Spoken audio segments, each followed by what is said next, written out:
Throwback Thursday with Covino and Rich. Hi, my name is what? My name is What, man? Are you telling me you built a time machine? What, a DeLorean? Throwback Thursday. What's the problem? Yo, I'll solve it. Check out the hook while my DJ revolves. I don't even own a gun, let alone many guns that would necessitate an entire rack. Throwback Thursday. I'll tell you how I became the prince of a town called Bel Air. Bueller. What are you? I'm Batman. Ned Ryerson. Two in the box. Ready to go.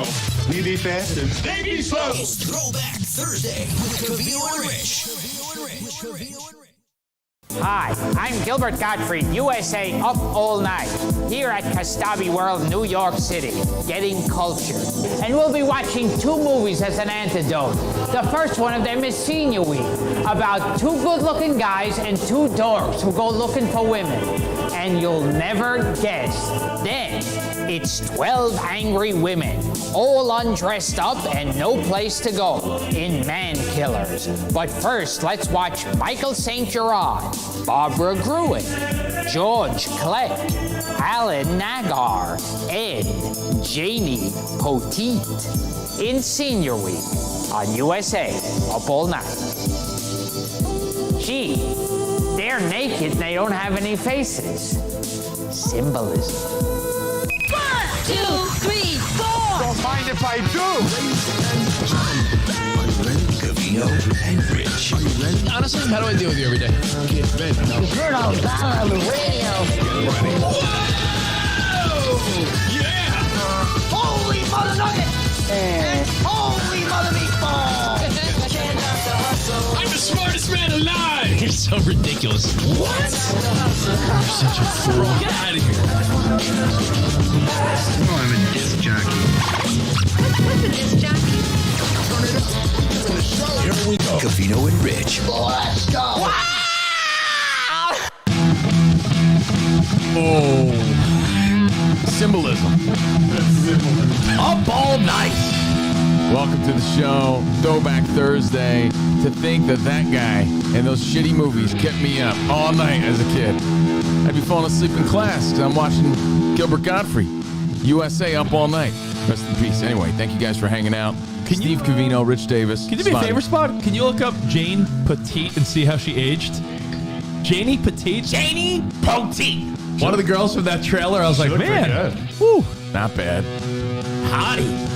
We're Covino and Rich, throwing it back, and we be rocking out. Let's go. Janie Poteet. All right. Let me fix my pompadour back. Oh, my God. Adios, amigo. All right. How's it going, everybody? Hope you had a great Wednesday. Flying by this week already. Approaching Easter weekend. Yeah. Gonna kiss my keister for Easter. Yeah. In Macy's window. Everybody kiss my keister. I thought it was for Easter. stick it in your keister for It's Easter. anything keister for Easter, man. Stick it in your keister Stick it for in, Easter. kiss it. Depends who's around, right? Well, Hold on. So let's see what's up with Janie Petite. Janie Petite. Janie Petite. Janie Petite. Never heard of her. I said to Covino as we were starting the show, you've made so many Gilbert Gottfried Up All Night references over the last 15 plus years. I've never seen that once in my life because I didn't have cable. Right. So that was on the USA Network. If you would have lied about that and it's been a 15-year joke, I would have been like, yeah, I believe it. The worst movies. He'd be your, like... Didn't a lot of people do that with like horror movies? But he would introduce horror movies, you know? Now here's Sorority Slaughter, Volume 4. Yeah. He was like that kind of guy. I get you. You know what's interesting? By the way, Fright Night on USA Up All Night. it looks like Janie Petite was Yeah. one of those like 80s fitness girls. Ooh. So she wore like spandex and tights. Yeah. I can't find any updated information on her though. Janie Poteet. Bad a USA surprise. movies. You know, speaking of Gilbert, we talked about it yesterday. Gilbert Gottfried passed away, 67. Yeah. The Firm, have Total a Body. personal ban against Howard Stern. It's my own personal thing. You guys could like him. I don't care. Oh wait, that's Janet Jones Gretzky. Oh. I feel like Janie Petite's in this though. The Firm. More than that Rich's dad in the back? of the Firm compared it Is to that all Greg in the other back? tapes they'd tried. An overwhelming. By the way, so that's 99% Gretzky's called wife the and his Firm daughter's most beautiful. effective. Oh my The goodness. National Fitness Press lunges. agrees. The Look at that. closest thing to the perfect workout tape. Is that really Results are Gretzky's wife? phenomenal. It's got to be, right? I mean, you have the name Gretzky doing a fitness video. I'm assuming that's his beautiful wife. The all-new 60-minute And everyone loves his daughter, Paulina, now, right? Isn't that the girl from, wasn't she in Police Academy 5? Shows you how to Only you would know that. and work up to beautiful. She was. Visible results with All I'm thinking about on a Throwback Thursday is Norm Macdonald's creepy dad. I'm sorry, Artie Lang's creepy dad, who ended up being Norm Macdonald's creepy dad in the movie Dirty Work. Yeah. Would be sitting there watching clips like that. Of You remember? course. That shit's great. It's a funny ass scene if you could find that spot. Anyway, what's up, Cliff? What's up, P10? What's up, Sam? What's up, Michael? Janie Petit was the lead instructor. On a Throwback Thursday, Wow. you know, we honor Gilbert Gottfried. Seems like all of our comic heroes of our childhood are slowly going. But like Janie Petit. I wanted to see what Howard said about it because a lot of times I'd hear Gilbert on the Howard Stern show. It was pretty interesting. And like I said, I had this personal vendetta against listening to him because I'm a baby bitch about it. And I've been a lifelong fan, but I did want to hear what he had to say because Gilbert provided so many great moments for his show. Yeah. And it's really interesting, man, because I could relate, but I can't. He said, you know, he told the story of Gilbert and how he was one of the most talented guys. And Keep going. I have a question. If girls were doing this stuff in like the 80s and 90s, where'd all the butts go? there was no emphasis on They're doing glutes. I mean, that girl has a good butt. It's just you're not seeing it because they're not emphasizing it. Hold on, this move because they were doing full body workouts probably. Now girls just focus tricep work on ass, and they're doing actual squats. Yeah, but Spot, these girls also are not popping their butts out because there was no emphasis, as Covino said, on it. There was no emphasis on the booty, so they weren't popping it. Yeah, but like this move right here should totally work all the glutes. And that girl's got probably a nice booty. She's just not popping it. She's probably fit, but girls are doing actual squats and ass workouts. By the way, when I say actual squats, I mean like with heavy weight. I think today I'm going to fall down an 80s and 90s workout video. Yeah, you're like the dad from Dirty Work. And also Road Trip. The dad from the Dirty Work. grandpa on Road Trip. And every other creepy old guy portrayed in, funny remember comedies. Didn't the grandpa in Road Trip knock over a vase with his penis because he was watching workout videos? Sounds familiar, yeah. It's fine. You remember that clip at least? I do. On a Throwback Thursday? I can't find anything else about Janie Petit. This is going to be my mission to find out where she is today. Janie Petit. She's probably 105 years old. Yeah. You don't want to know. Honestly, she'll be an old lady and you'll feel weird. She probably lives in a shoe right now, or she's in somebody's cupboard. I don't know. So, I never even heard of that actress, by the way. Either did I. I just saw her and she was cute, and I said, "Hey, it's in Gilbert's thing." Now, what's interesting is when you see Up All Night, it was essentially not a commercial. They call it in the industry an interstitial, like a little. He was the host. Yeah. Now back to shitty movie from the 80s. No one tolerates any type of commercial at all anymore. No. I was telling you, my kids, I don't even think they comprehend what it is. I was like, Emmy, it's a commercial. She's like, stop it. Kids are allergic when to commercials. You have they don't Netflix, know our struggles. Hulu, Amazon, Disney Plus. If you're watching all these things, very rarely, I think when they're watching YouTube, commercials will pop on and they lose it, like as if something's wrong. Like it's like our version of I walked uphill both ways to school and back. When I was a kid, I had to time out my pee breaks. Remember that feeling of you had to go to the bathroom, but you want to be back for Who's the Boss, and you're sliding on the floors with your socks, just trying to get back in time? Yeah. Kids will never know that. No. Pause, rewind, fast forward. I'm sure they wouldn't have appreciated Gilbert's interstitials either. But yeah, I believe P10 is right. Elvira did it as well. Right. I don't know if she did the same show or her own show, though, but she was definitely one of those people. She would intro, She did the horror movies? The horror movies. Ah, yeah, okay. It was so long ago, but it's all coming back. So I wanted to hear Howard's take on it because, again, Gilbert provided so many moments for Howard's show. Again, I'm against Howard, but I wanted to hear it. What did he have to say about it? Listen to this. He did praise him, saying he was one of the most talented dudes that he knew, sharpest, quickest, all things we knew. But again, we experienced a lot, too, from his show. That's where Gilbert shined really the brightest in a lot of ways. Because he was just off the cuff and just burying people. He was never politically correct. As far as his roasts, that That's a whole but Howard was separate saying angle of Gilbert. Well, he doing was all his the own roasts. worst enemy, right? Got in his own way because Howard would try to wrangle him, right? And, hey, listen, when you do Vampire Gottfried, you got to do that like this and whatever character he was doing, right?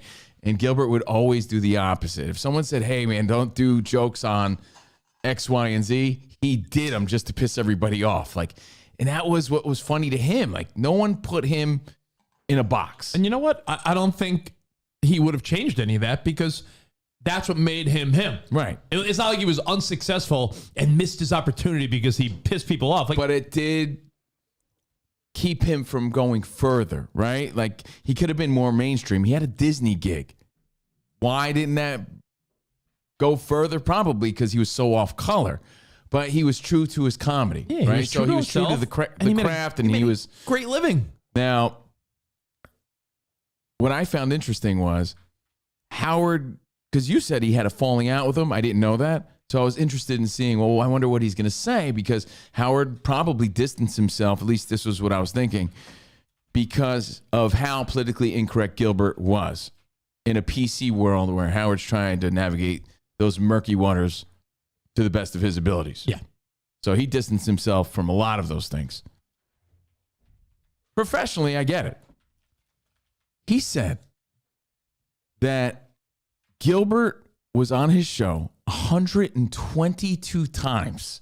That's a lot, dude. Yeah. That's a lot of moments, a lot of mic time. You're sharing the mic. That's a moment. TV, right? Woo. And still felt that he didn't know this dude personally. That he only knew him professionally. And I was like, here's why. Yeah, I Because a get lot it. of people assume that I we're get it. pals with the people that stop by our show. I don't, and I do. And they're like, dude, why don't you hit up so-and-so and be on his podcast? Or why don't you hit up that guy or get that guy on your show again? It's like, yeah, we've had some moments. We had some fun. We got along on the show, but I don't know them as well as you may think.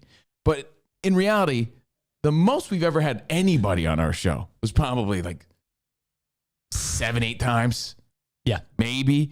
You got a guy on your show 122 times? John Basedow. I was thinking John Basedow He's came been to on mind. at least 100 times. John Basedow was our fitness guy, and we probably had him on weekly for a year of our lives, maybe. Or a couple of years, but every other week or I so. feel like it was like once a month. And I knew nothing about that guy other than his fucking shtick of like, I used to be a bowling pin dude, bros. Like, did you know anything about like where he lived? Was he? You didn't even know if he was gay, straight, asexual. I felt like I had a nice knew nothing about John relationship. Basedow. I felt like I had a good camaraderie with the guy for sure. You know, I could have had a drink with John Basedow. Did you ever? I did not. I might have. I don't know. Did we? Does he even imbibe alcohol? I feel like he. But I felt like I had a really good. I would speak to him. No, but personally, he would buy us gifts for our wives and kids at the time. Yeah, but my thought is. But again, that's nowhere close to 122 times. I can't tell you that I couldn't help but notice, like, wow, is that just I get it. Howard keeping guests as guests, or is that Gilbert just being a weirdo? And he was also explaining, yeah, probably both. But it did blow my mind. Like, man, this dude was so peculiar that even with a guy that he did so many things with, from our perspective, they didn't have that relationship. Well, and I was interested in listening to hear about it. I wouldn't look at it that way. I would. I think How that's. could you not? I think that's sort of normal because what we haven't do, even had a guest on more than maybe. You bring up John Basedow. He wasn't a guest. He came in as an expert, right? Right. But So that's still someone that you have zero relationship I guarantee you, we didn't even have that guy on 15 times. Basedow? I guarantee it. Easily. 20 at the absolute most. 122 times you guys with had, Gilbert. You guys had very short attention spans. As someone like who used a lot. as someone who used to coordinate guests for the show, you have very short attention spans. I would hate having someone on too infrequently. You'd be like, we just had them on. Well, hold on. Let me think. Let me think about Dude, this. 100. Let me think about. Hold on. Let's think about That's this. a lot. Let's think about we this. just had them on. We have been doing the show for what, 17 years? Let's just say we started in the beginning of 05, technically, right? So 05, and we left for LA in 2015. So 10 years in New York, because we haven't had Basedow on out here. I mean, I'm sure I could like. No, you don't need to. I'm just saying, in 10 years, if we had him on, Figure it out. You don't think we had John Basedow on 2 times a year? Oh, Yes. Yeah. But for how many years? Not many. Because once we formed the relationship, then he was on a lot, and then the relationship fizzled because it became inappropriate. By the way, John Basedow is a fitness guy from like the late Infomercial days. 1900s, early 2000s, from the infomercial days. He kept me up all night too, like Gilbert Gottfried. So I wish John Basedow the best. Let's see.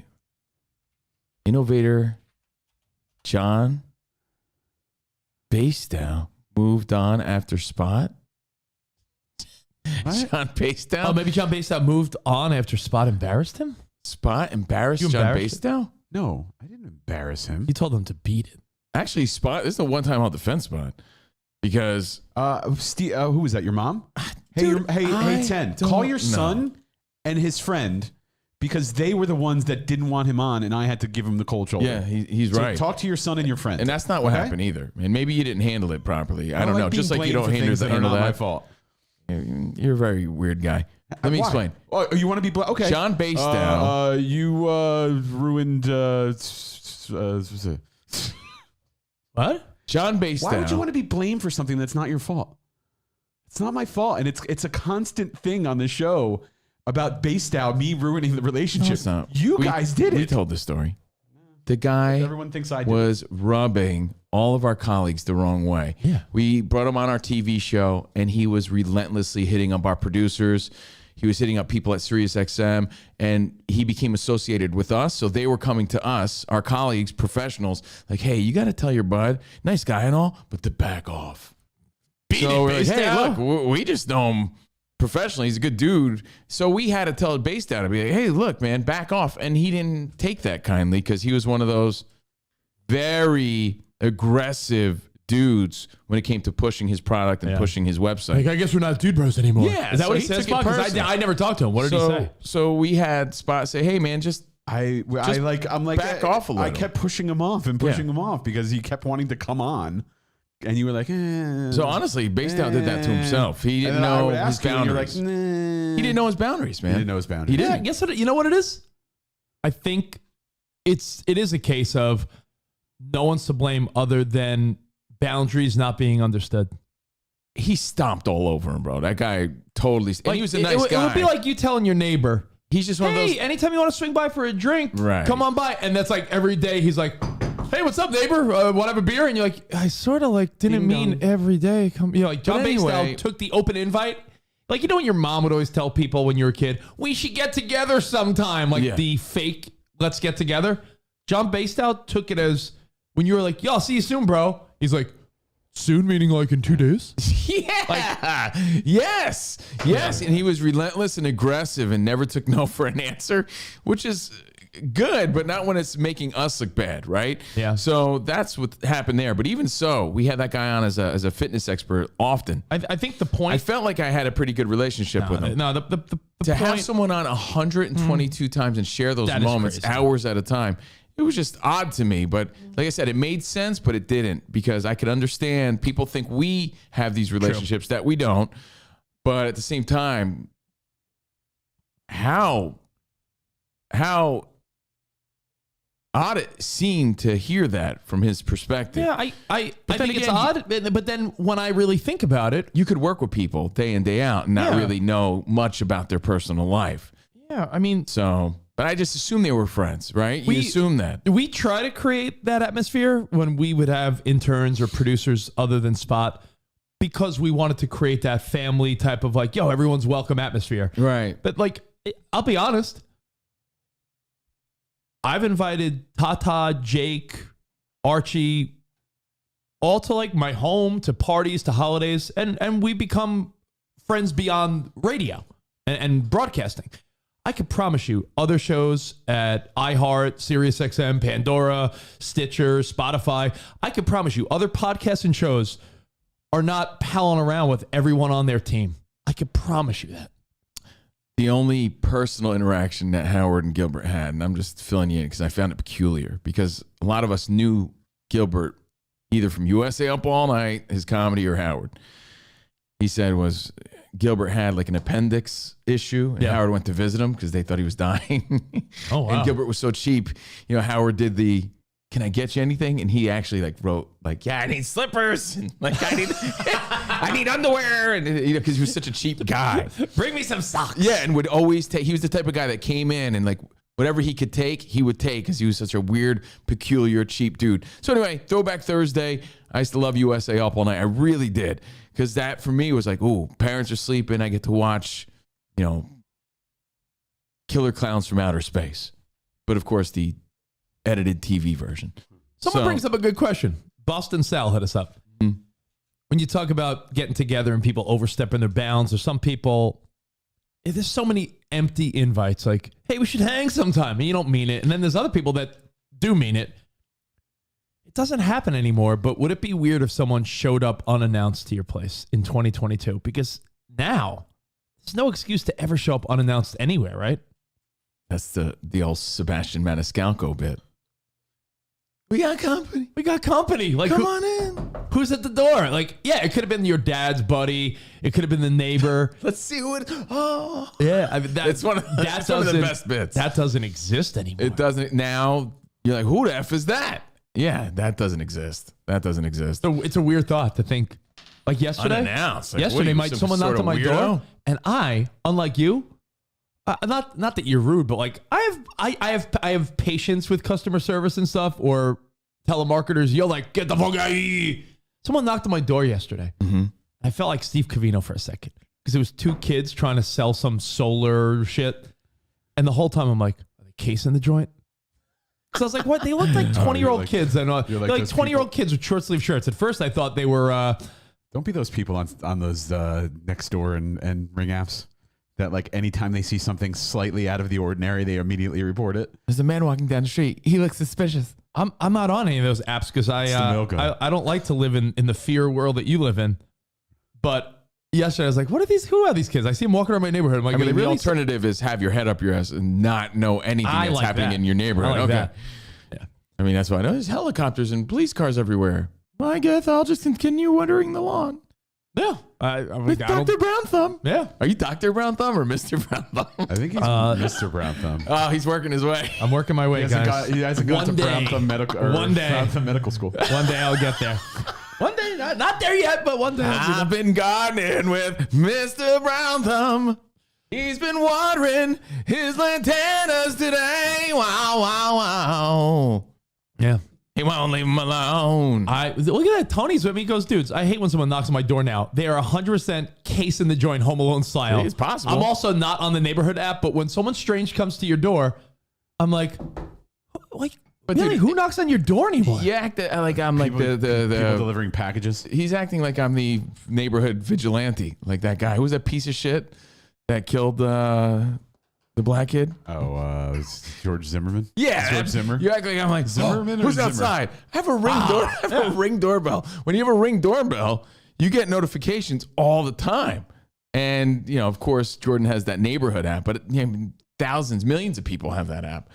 I just have the ring doorbell. So it tells weird. me all the time that there's a jerk off stealing boxes. It is so weird to knock on someone's door. It is. That even when I took Emmy trick or treating, even when I took Emmy trick or treating, I felt weird knocking on people's doors. And that's the one day where it's allowed. I'm like, really? All right, Emmy, knock on their door, and I'm like, I guess they're not home. Let's go. Like, it's a weird thing that was so common back in the day. That's how you would hang out with your friends. Hey, can Paul come out and play? I'm just picturing Hello, is Steven home? Nowadays, Sebastian's like, shh, everybody get down. Everybody get down.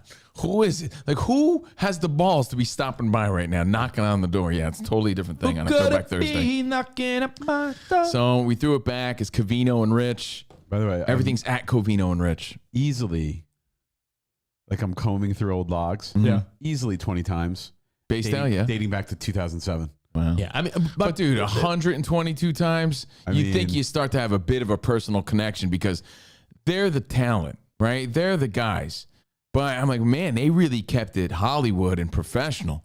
I would think after 120 something times, like if I had Felipe Esparza, what's up, fool? After 122 times, I think I'd know him a little better than agreed. But you're the way it was described. You're a personable guy, even though sometimes you like to make it seem like you're all introvert, but when we're hanging with, let's say, a Felipe or something, Covino's chatted up with the best of them. Trying, just being a normal dude. Hey, man, but Basedow is a great example of someone that was, hey, at the time, a great guest. He was a fitness guy, made sense for our brand. Like, yo, here's a fitness guy giving all these great tips about diet and this and that. But did you really want to hang with him outside of that world? I swear to you. Outside of John Basedow. Would have. Get out of here. No, I would have gone out for like an after work drink or dinner with Spot and Basedow. Yeah, I would have done that. I feel like I did. I feel like he showed up to our events and we've hung out and stuff like that. Yeah, I mean, you're full of shit in saying that you would want to. You might do it out of like a kind obligation. I actually like John Basedow, dude. He hit me up often. So I would have professional brainstorming type of conversations. That was our relationship. I have a question. We never talked about like, dude, you splitting cheeks tonight? We didn't have that relationship. But I talked to him a lot where I felt comfortable with the guy. Always been kind to us, but I'm saying we had the definition of what you're talking about. John Basedow is the number one example of relationship where it's nothing more than, this is professional and, it can be possible. Now, there's guys we've had on a few times where, we're hesitant to make that relationship at the next level, but that's just us being weirdos.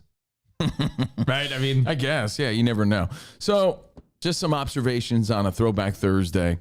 Oh, speaking from your of, pals Covino and Rich. I got some stories and I have some questions for you. Speaking of the neighborhood app, and people knocking on your door. Who could it be? Is this your whole thing now? Like, are you the neighborhood police? Like, you're not really watering the lawn. You're just like scoping. Oh, you're the nosy neighbor on the lawn. Rich is the nosy neighbor. Like, what's going on? Who that? No, I bet he doesn't need an app. He's just there gardening or pretending. Who's this little kid on his big wheel? My dude. What's he want? So what's the my neighbor? dude Ruben? What was the neighbor on Small Wonder again? Harriet. He's such a Harriet. I'm a Harriet. My dude Ruben yesterday made little trenches around my rose bushes so I could water them easier. And I'm outside checking all. Does he come with a side of au jus sauce? I'm just wondering. Oh, Ruben, he does.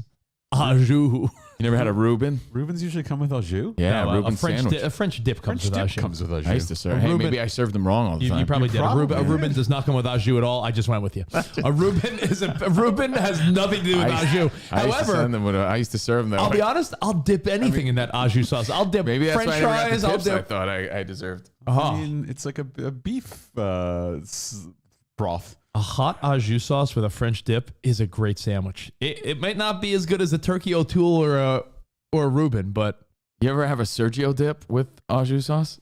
Have I? I'm very excited to eat it. Yeah. I'm very excited to eat this. Look them up. It's a really bad joke. Well, two in a row. I got one more coming. Once or twice a week we have people by the house to just do some, maintenance and whatnot. Like many people do, whether it be a gardener, landscaper, pool guy, you name it, people, that's what they do. So something that did not dawn on us. So in our master bathroom, the bathroom within our bedroom, we're finally starting to really use it more because, how do I describe this? You get in a habit. Like the first bathroom that was done in this house was like the main hallway one that everyone uses when they're over. When they finally finished the master bathroom, your instinct is to still in the morning grab your towel and go to the regular bathroom. So we're starting to be like, well, we have this beautiful bathroom within our bedroom. Let's use it. Mm-hmm. It's actually a huge, monstrous glass shower with the multiple shower heads, and it's fucking great. Yet I used the bathtub, one shower head kids bathroom. So Sarah yesterday goes, I'm going to take a really long shower. I haven't had a minute. I haven't showered in like a day or so. The kids are sleeping, taking a shower. Don't bother me. And in our bathroom, we don't have blinds or a curtain or anything because there's one window. It goes to the backyard. Who's going to see us in the backyard? Ruben. Well, yesterday, the pool guy came by to change some filter or something on the pool. And Sarah's like, I'm in the shower. It's like, I don't know if you can see me from out there, but he walked right by the window, and there I was, like just in the glass shower. Speaking of au jus. Cheeks and titties and everything out. So I think our pool guy got a peek. Wow. Man. I don't think you could see in windows as clear as you think, right? Sometimes you see out a window. Glare. He probably saw himself with some titties. There's only one way to find out. Tell Sarah to go in the shower, and I'll walk outside and see if I can see it. But really, to paint the full picture, she has to let the cheeks out, the whole deal. Spot, let us know what happens. All right. And to come full circle, the guy in the backyard was John Basedow. Oh, there you go. bam, ta-da. But yeah, no, that's such a common thing too, by the way, where you don't use a great amenity you have because you're just used to using like the old one. Like I feel like my brother watches TV all the time in like his shitty little den TV instead of like the big TV. You've seen people do that. You're like, why are you not using them? My dad why are you not does using that the a lot, TV too. room? And you're like, sits in the porch. It's like, Yeah, why I'm in the porch? I don't want nobody to bother me. on shitty TV sometimes. Meanwhile, you're like, Dad, no one's my using mom's in a bad mood or you have something. a 70-inch TV in the living room and no one's on it. Right. Yeah, it's good. I watch on my phone in the living room. Everybody does a version of that, I guess, or knows somebody. So, wow. Good for Ruben. Yeah, so, no, the Ruben's not the Jorge. Oh, good for hip Jorge. Hip Jorge. Hip It's Jorge. weird. He's back again today for some reason. Imagine his stories. Oh. Man, he's like, yo, guys, never believe it. How did pool guys get the reputation of like banging people? You think there was a They're trend there when No, because they're usually like around during the day when like young, hot, ripped. Thinking shirtless Cabana men. Boys. You're thinking Towel Boys. No, I'm thinking. no, of like did the pool boy. guy get the pool guy get the reputation because like maybe you're back in the day they would be like I think you're right. do you think it would be like back in the day spot it would be like like women were at home and the guy was at work and like the pool guy would come and it was like a good stereotype. He'd have the big hose. I don't know why he would always have a hose over The his hose shoulder. and like a hat and a hat and like then a tank top. and then the other thing, the skimmer. And he would show up. Well, we hope you enjoyed your Wednesday night. I have a quick story to tell you. And to back up what I'm saying, people are hitting us up saying on Sarah's average, cheeks? No, on average, most people don't use most of their home. Like, I mean, I know when we were kids, a lot of that was not living in the living room because if you grew up around a lot of Italian people, the living room was sort of like off limits. That's dumb. But never that was understood also that. a time when people had company, right? So even more dumb. No, it was wild to think like I think of my across the street neighbor first, Paul, who you guys are pals with, who we're going to his wedding in the fall. Paul Capelli. We're seeing Paul in the fall. Paul in the fall for his wedding. So Paul, his mom, their living room was massive. They had like a piano, all this white furniture, everything had plastic on it. When I tell you it was like probably a third of his house, but no one ever stepped a foot in it. Like you would have to go through his little kitchen to the back den to the backyard. It was half the house was a museum. I never got that, but that was such an 80s, 90s thing. Rando did that. Yeah. Hey, take your shoes off, bro. Don't go in there. Can't go through it. Don't do it. My mom just vacuumed. Like if you had a footprint in the vacuum. Oh, bro, nah. He had to put the carpet back the other way because it had a footprint in it. Oh, bro, mom's gonna kill me now. So anyway, yesterday, interesting day. Yesterday was a Wednesday. Just things to think about. You may say I'm overthinking. I'm saying I'm not. Just things to think about. Yesterday, I had to drive Melody to a party, right? A pool party, just a regular party, not a birthday party, pool party. Kids are interacting again, so it's nice. I'm all for it. Nice. Where are you going? Pool party? Cool. Nice. Yeah. You live in LA? I get Pool to parties. Dump you off for how long? 4 hours. Good. To get some work done. 4 hours. Yeah. So she's all excited about it. That's great.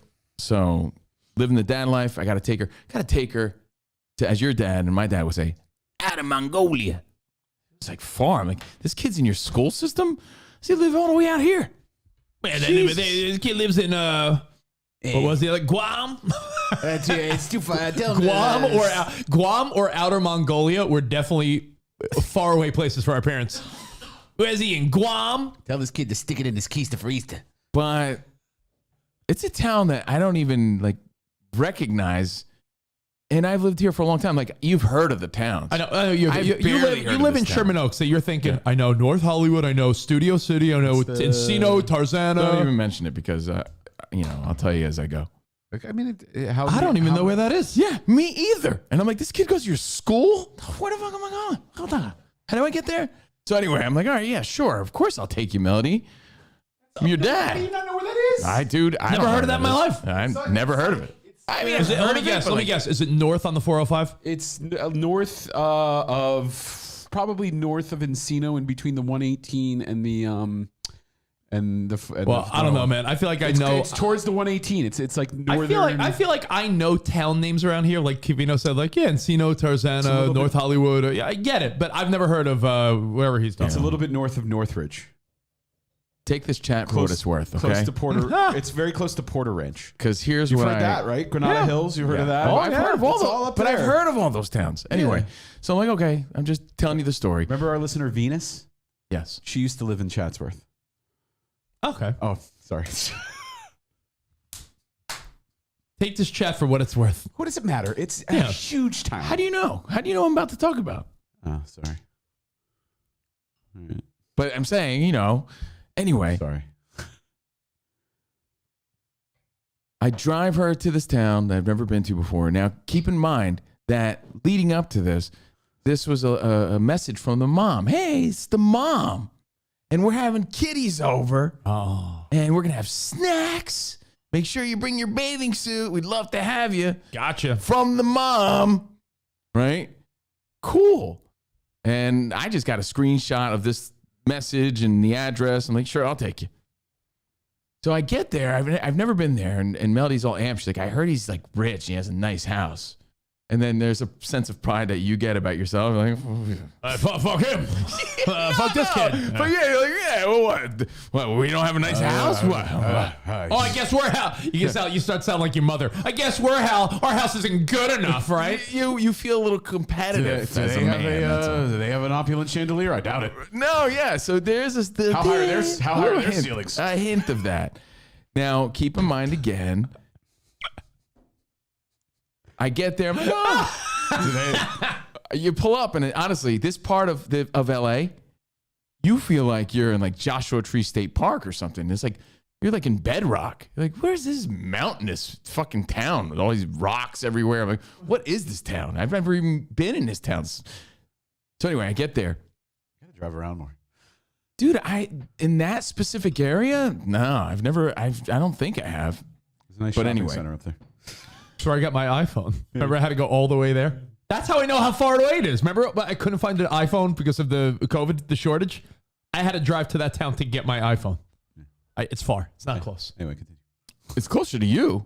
It's not close to me. So, long story short, I get there. Melody's like, Dad, I really want you to come in. I'm like, Dad's got it. I'm good at that. Of course. Let's meet the parents. Let's start these camaraderies. This is Melody's first year in this new school. We don't know these people. Did they have a beautiful house like the LaRussos and the Karate Kid? You gonna meet me in Cobra Kai? So I pull up. I'm sure Melody. Throw on my sunglasses. I go to the door and I expect to see, hi, you must be Melody. Hi. And it's some fucking guy swings the door open. I was like, ew. Honestly, and I say this with all due respect. I'm only saying this to paint the picture. Let's make this clear. Because I happen to like the guy now. We've grown to a different place in our relationship. But imagine trying to have camaraderie with a Jason Ellis type. I was going to say it was John Basedow. No. Jason Ellis, who's an Australian skateboarder who just has this fuck you attitude about him. This guy was also Australian. Had the same exact attitude about him. Hi, mate. Why? And I came up with the most friendly intentions. You have no idea. I'm there. I'm Melody's dad. Hey, how's it going, mister? Hey, man. Hey, thanks so much for having, Melody kids over. It's just so nice to see him interacting again, getting out there. I hope he sounds yeah, okay. Yeah, great. No, well, great. He's standing in the doorway, lights. right? Rise up lights, yeah. All right. Yeah. And I was like, yeah, so now I'm waiting for this guy. Now, what's the move? Melody's 12, okay? It's a pool party, bunch of boys. It's a boys' party. Yeah. What's the move? Back in the day when they were little, yeah, you'd walk them in. She's 12. You're going to let me in and like. I don't think there's an entry needed. Okay. So it would be nice if he was like, hey, you want to come in? Okay. If I would have. Like I said, I'm giving you something to think about, right? I'm just. Okay. So Melody steps in while we're having our adult banter. He's like, oh, yeah, all right, mate. Oh, yeah, okay. All right, mate. By the way, I took my sunglasses off. Hey, yeah. Oh, nice to meet you. Rise of Rise of lights. And Melody's sort of looking at me. I'm like, go ahead, Mel, go have fun. Rise of lights. But then it dawns on me, that instinct kicks in. Rise of lights. I said, wait a second. I just sent my daughter into a home that I don't know. Rise of lights. With a guy who seems to be like trying to like tough guy me a little bit. I was like a little rude. Yeah, he's not being welcoming at all. He's very standoffish and like, yeah, I don't give a fuck, mate. I'm just here. Rise of lights. Rise of lights. And Melody's okay. So Melody like goes skipping off into the distance. I'm like, wait a second. Where's the mom? Where's mom and her snacks? You know, the email I got from my mother. I'm looking around. I'm sort of casing a joint and like, I don't see any kids. I don't see any kids. And I'm like, this dude's not going to like do everything in his fatherly power to be like, come on in. Like, there's the pool. They're having fun, you know. So I'm just like, I'm going to give this guy some small talk to see if he's going to fucking say, hey, they're over there. They're going to have fun. I'm like, hey, so, you know, I appreciate it. What time you think I should come back? You know, he's like, well, you know, he has parkour lessons at like 4, so maybe. Oh, parkour lessons? I'm still trying to keep thinking. I'm like, oh, wow, parkour, huh? Are you serious? I said, that's hardcore. I said, hardcore he's cool, like parkour. He's cool. Yeah, race of blades. This guy's not cracking a smile. He's not giving me bro hugs. He's not being like, oh, yeah, beautiful day, ain't it, mate? Did you mention Jason Ellis? No. Just because they're Australian, they know each other? Yeah. No. Very small It's island. like you thinking I know every Mexican and vice versa. You don't? No. So, hardcore. Hey, he's cooler than me, man. That's something I always wanted to do stuff like that. I just never, Yeah, that's great, mate. Yeah. All right, have a good one now. That's a young man's game, mate. Yeah. Right? Like trying to fucking alpha dog me, dude. I'm here in dad mode. I'm not here trying to I'm not trying to have a cock contest with this guy. Did he have head tattoos like Jason Ellis? When is the cock contest, by the way? Dude, ready? I'm in dad mode. I'm trying to be polite. I'm trying to be nice. This guy's being like, oh, yeah. Hey, all right, my. Yeah. Were you wearing this shirt? Oh, yeah, wait, I was in the middle of my day. Yeah, can I shut the door now? That's the vibe he's giving me. Were you wearing this shirt? I should. No, I was in total, like, you're trying to represent Melody. This would have put him in his place. I was trying to represent Melody the way she should be represented. I'm her dad, and this is what's up. Thank you. Right? And I'm trying to now have small talk about when should I come to pick this kid up. Oh, cool. And then he was being such a like dick about me even bringing up the parkour. I'm like, oh wait. I was like, I must be talking to the professional or something. Is that what you do, man?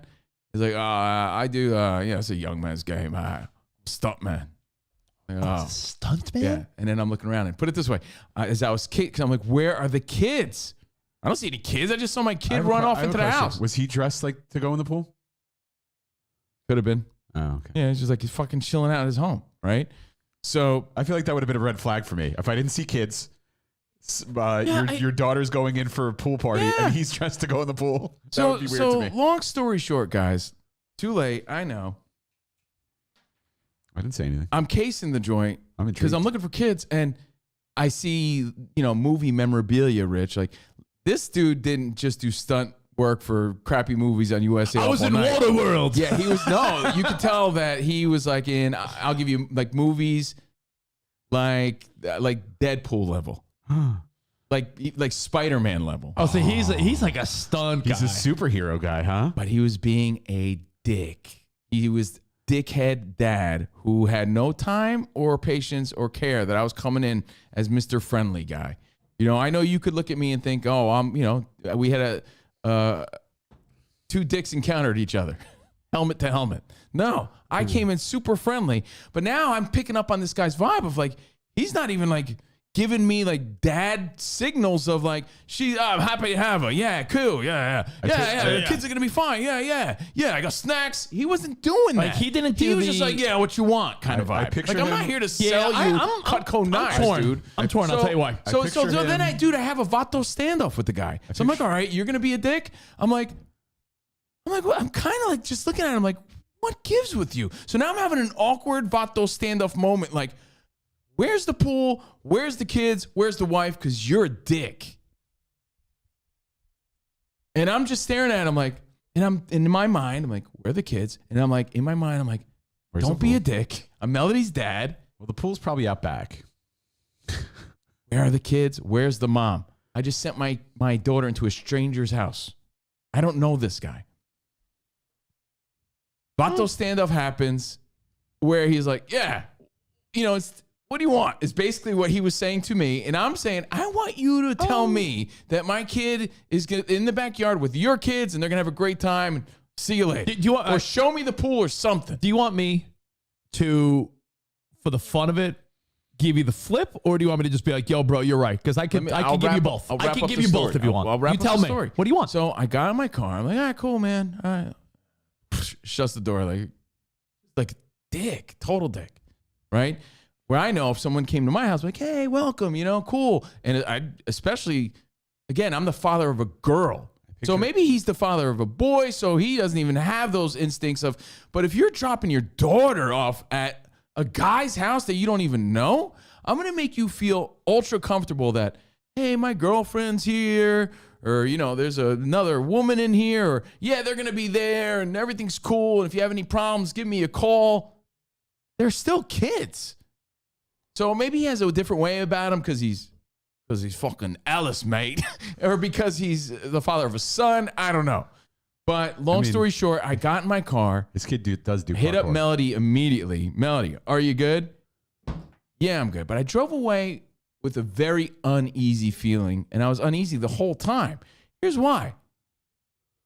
What I just did was drop my daughter off, and I put her in the hands of a stranger, in the care of a stranger. For all I knew, nobody was there. I left out one important part. Is it true, though? Most Australians, you have to prove to them to get respect, like hit a kangaroo or you have to punch a kangaroo in the face? Or do like eat some type of, what do they eat there? What's that weird thing they eat? Vegemite. Vegemite. Oh, you should be like, Vegemite, pretty good, I hear. You have to crush a Foster's can on your head. Let's go, mate. Right? I didn't leave until this.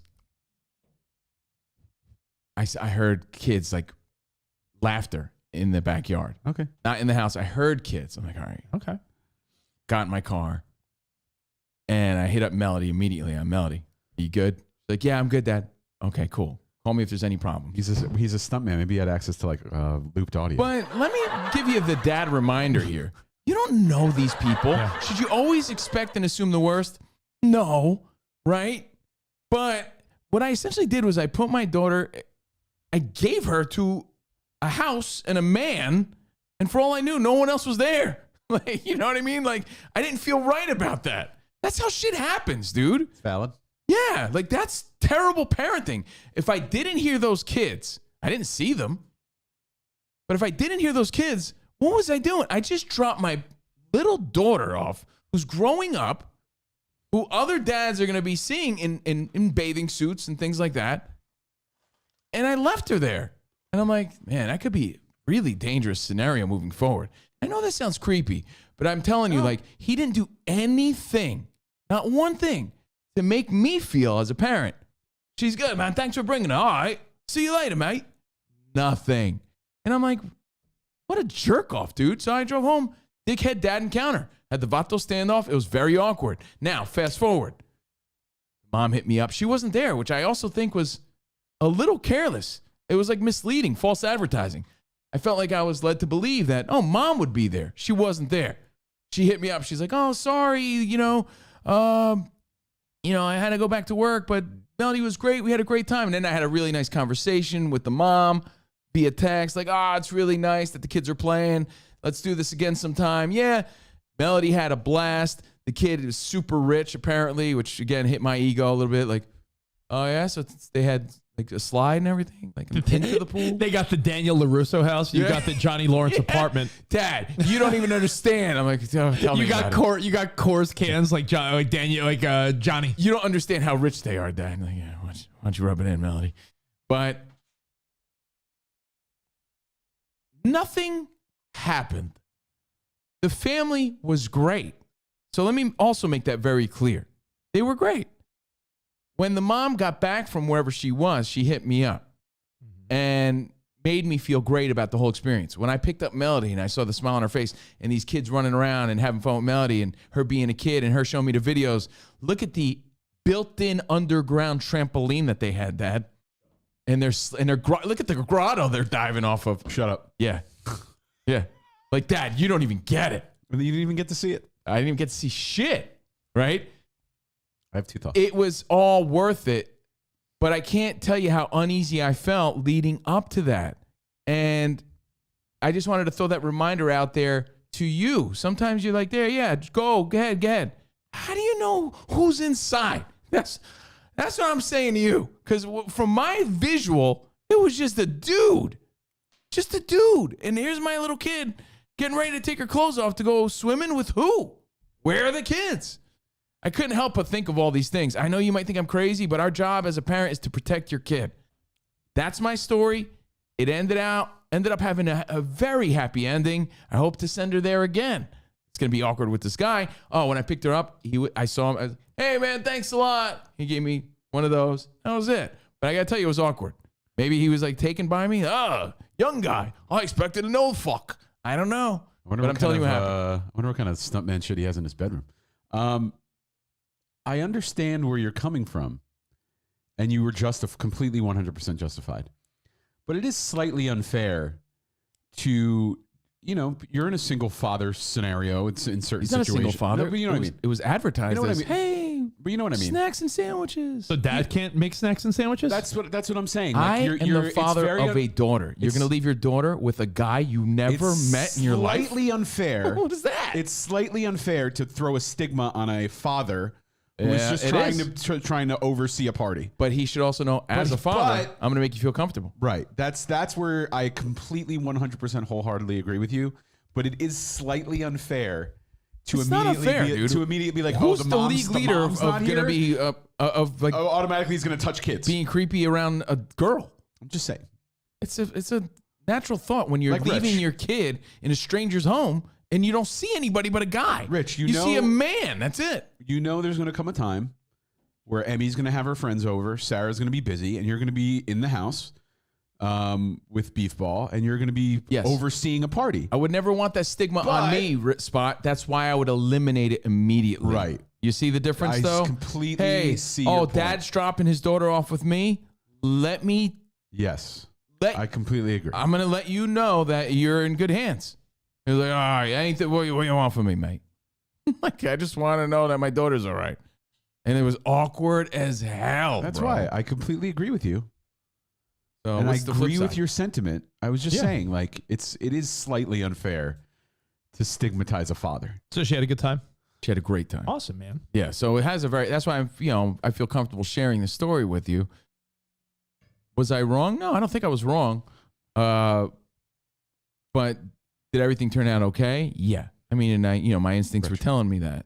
Yeah. Everything's gonna be fine. Yeah. Cool, man. Rich, you said you had the flip side of this. I mean, honestly, I don't even want to talk about it, to be honest, because it just.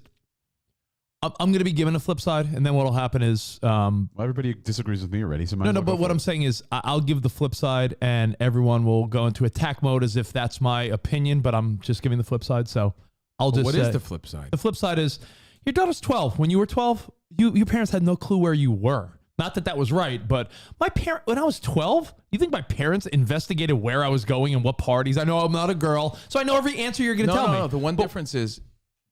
Yes, it's a different time and a different place. Different time and different place. Right? I'm just saying, but I was delivering her. It's one thing to not know where your kid's at. I went she's to at the mall. I hope she's all right.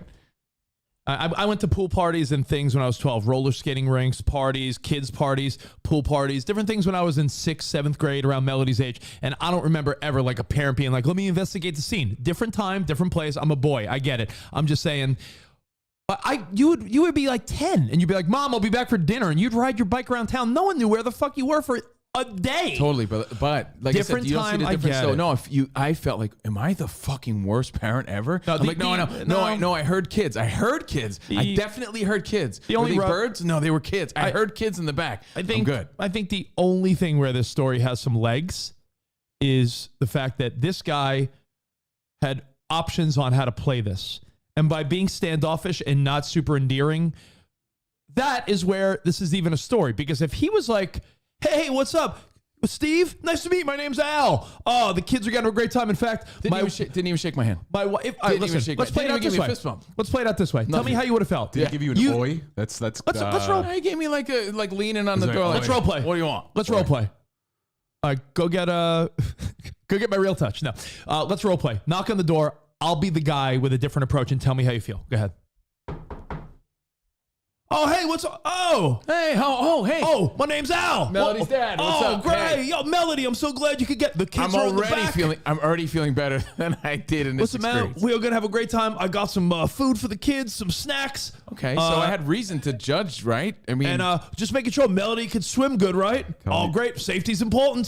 So we got snacks, this and everything. In fact, what is it? 2:00? I'd say like 5 or 6 o'clock. If you want to come back then, we'll be wrapping things up. Maybe you want a piece of cake. I drive away. I drive away feeling totally fine, and that stigma that Spot said was unfair is kind of eliminated at that point. That guy. Tell him he needs a shave. What that guy did was he put like not doubt, but again, if I'm having a party here for Emmy or Ben when they're a little older. If a parent drops off their kid, I'm giving them handshakes, hugs, like, hey, we got snacks. The kids are good. Hey, listen, we have a pool. Your kids, how's your kid as a swimmer? Everything good? Is your kid allergic to anything? We're good. All right. Hey, listen, if you want to come back early, grab a piece of cake yourself. You're more than welcome. Blah blah blah. The fact that he was like, yeah, boy. Maybe it's an Australian thing, culture. I don't know. All I'm saying is that when we were kids, different time, different place, but. I could promise you, never one time did my parents, after maybe the age of 10, did they? You'd go places. You and Barry. Remember, I lost 2 years, right? But when we were kids, because of the pandemic. So, Spot, the last time I was dropping Melody off at someone's house, they'd welcome me in for a second, right? Or you could even stay, maybe. And I wasn't planning on doing any of that. Maybe. So maybe. Now she's 12. I'm like, well, what's the protocol here? I don't know.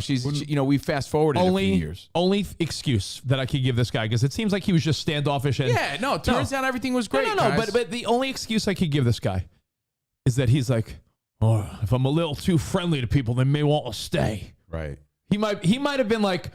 He's like, oh. He might be like, yo, listen, the kids are 12. They're playing. I don't need parents lingering. So he's like, I don't want to even give.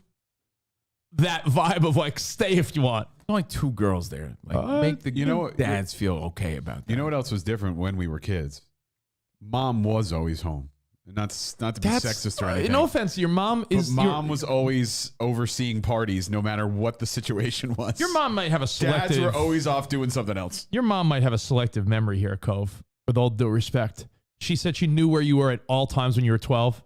You'd go. At 10 a.m., you'd probably ride my bike. Yeah, but I was the king of my street, so I wasn't too far. Your mom didn't know about the women you used to sneak into the basement. I'm just saying, like 5 years later. Yeah, but I'm just saying, like when you were 12, you and Barry, probably left at 10 a.m. on your bikes. Remember that feeling when you went a little too far in the outskirts of town on your bike? And you're like, we're going a little far. It's a little different for me because my parents made it very easy for my house to be the place where everybody was 90% of the time. So I know where she's coming from with that. But yeah, it was impossible. I mean, we rode our bikes off the street. There's no way she knew where I was. Yeah, if you went to go do 90% of the time I was in the area. If you spent a Saturday afternoon in the early 90s when you were a preteen, going to the park to play home run derby, then you're like, hey, we'll go to John's to play Nintendo. And then, hey, you guys want to ride your bikes and get a Frosty at Wendy's? Like, whatever your little day, your parents had no clue because it was like, be home for dinner. Maybe you got to your friend's house and called your mom like, hey, Mom, just so you know, I'm at Barry's. I'm not saying that made them irresponsible parents because no parent back then knew where their kids were. I think that it's different now in 2022. All this guy needed to do was say, yo, Steve, great to meet you, man. Oh, the kids are in good hands. We got snacks and food and everything will be good and safe. And if he could even said, if you want to come back a little early and grab a piece of cake or coffee, come back. Like, that's when people, bro. That's why people. So my instincts were, this guy's a dick.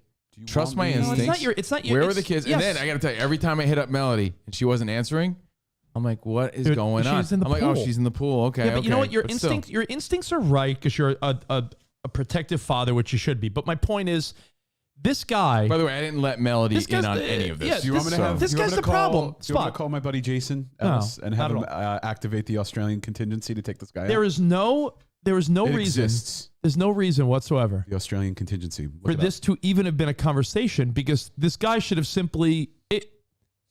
What he did was put doubt in a scenario that should have just been a normal, drop Melody off at a party. Or like, the kids are right there. Come see the pool. She could swim, like you said.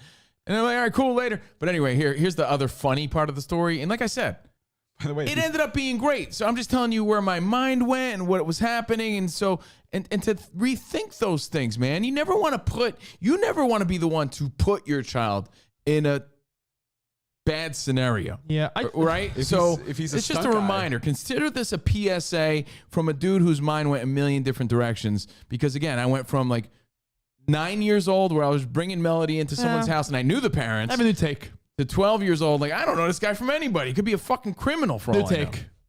This guy, I'm sure he made up for it at the end because his wife's sweet. But yeah, she made it This guy fucking failed. I'll tell you why. Because I think about yesterday, I went to Emmy school, and there's a little cute boy, Daniel, that she always talks about. Daniel, cute little boy. Daniel Tiger. Daniel Tiger. And I saw her riding little scooters with Daniel at the school during playtime when I went to go pick her up. Well, hey, buddy. I saw, and I was like, hey, you're Daniel, right? Give me a fist bump, buddy. Oh, yo, I love your shirt. You got Spider-Man on your shirt? I love Spider-Man. Sounds very dad-like Then to Daniel's dad comes down. I'm like, yo, what's up, man? What's your name? Oh, I'm Ted. Ted, I'm Emmy's dad. Good to meet you, brother. Normal interactions. This guy, he just didn't know how to. Yeah. Even he was like, oh, so you're Melody. A preteen pool party. A preteen pool party. Looking at me, I'm like, go ahead, Mel, go in. You know, once I heard the kids, or I thought I heard kids. So anyway, that's the story. Here's the funny part about it. But again, I don't want to make it creepy. I'm just telling you where my mind was. Before you get to the funny part about it. Yeah. Just reiterate. Let me just, for 5 seconds, reiterate what I said. You're right, but only because this guy's instincts are so off. Everyone listening to us that's a parent. Everyone listening to us that's a parent knows when you get into that dad mode. You meet one of your friends, your kid's friends. Oh, what's your name? Bella. Bella, do you like unicorns like Emmy does? Oh, I love unicorns. Oh, I love your headband. That's so cute. He's also a boy dad. He has this little rambunctious Australian kid, right? Yeah, but so that's a different part. guys. Yeah, I know. Wes has a funny thought. You know, just how I expected to see the mom. Hi, I got sandwiches. Yeah. He was expecting to see Layla, so he's like, "Who's this guy?" That's true. Yeah, it's possible. Who's this guy? I expected the right. Yeah. So anyway, the British girl. You know, I've never met these people, but anyway. The funny part of the story is, oh yeah, how do you know Layla and her dude aren't like friends with them? They're not. Put it this way, I just kind of got a hunch. So anyway, maybe he thought you were the Manny. Oh, Melody's dad, Steve. Nice to meet you. Oh, all right. Hey. Oh yeah. Would you say what you want, Manny? Your name's Manny. All right. Hey. Fucking jerk off. Anyway, it's not Jim Jeffries. Get the fuck out of here, cunt. So Rich and I and Spot, we're always brainstorming things to talk about, right? So I just had this encounter. Yeah. And I get to my text message, and we have a group chat on our phone. And let me read it. This is great. Let me read it though. Exactly. Spot doesn't even know this. Here's the funny part of the story. Again, I bring up a potential creepy scenario just as a reminder to everybody. You know, that's how terrible things happen. Did it? No. Was she in a safe space? Absolutely. Am I grateful? Yes. She had a blast. I'm so happy. But the only complaint you could give, which is fair, which is when you have kids over your house and you're living the mom or dad life, and you're the one throwing the pool party, the get together, giving the other parents peace of mind is part of that. And this guy just didn't really give much peace of mind. You're going to have to read our group messages because I deleted it, I think, for obvious reasons. Like, I don't want to make that mistake again.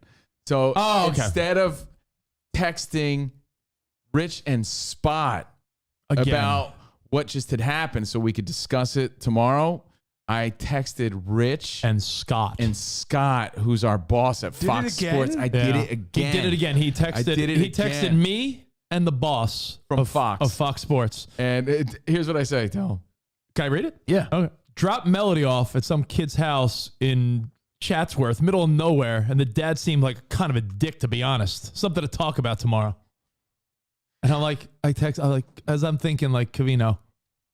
Maybe you need to change my name or Scott's name. I was thinking about Covino wrote, sorry, Scott, once again, but I'm sure you can relate.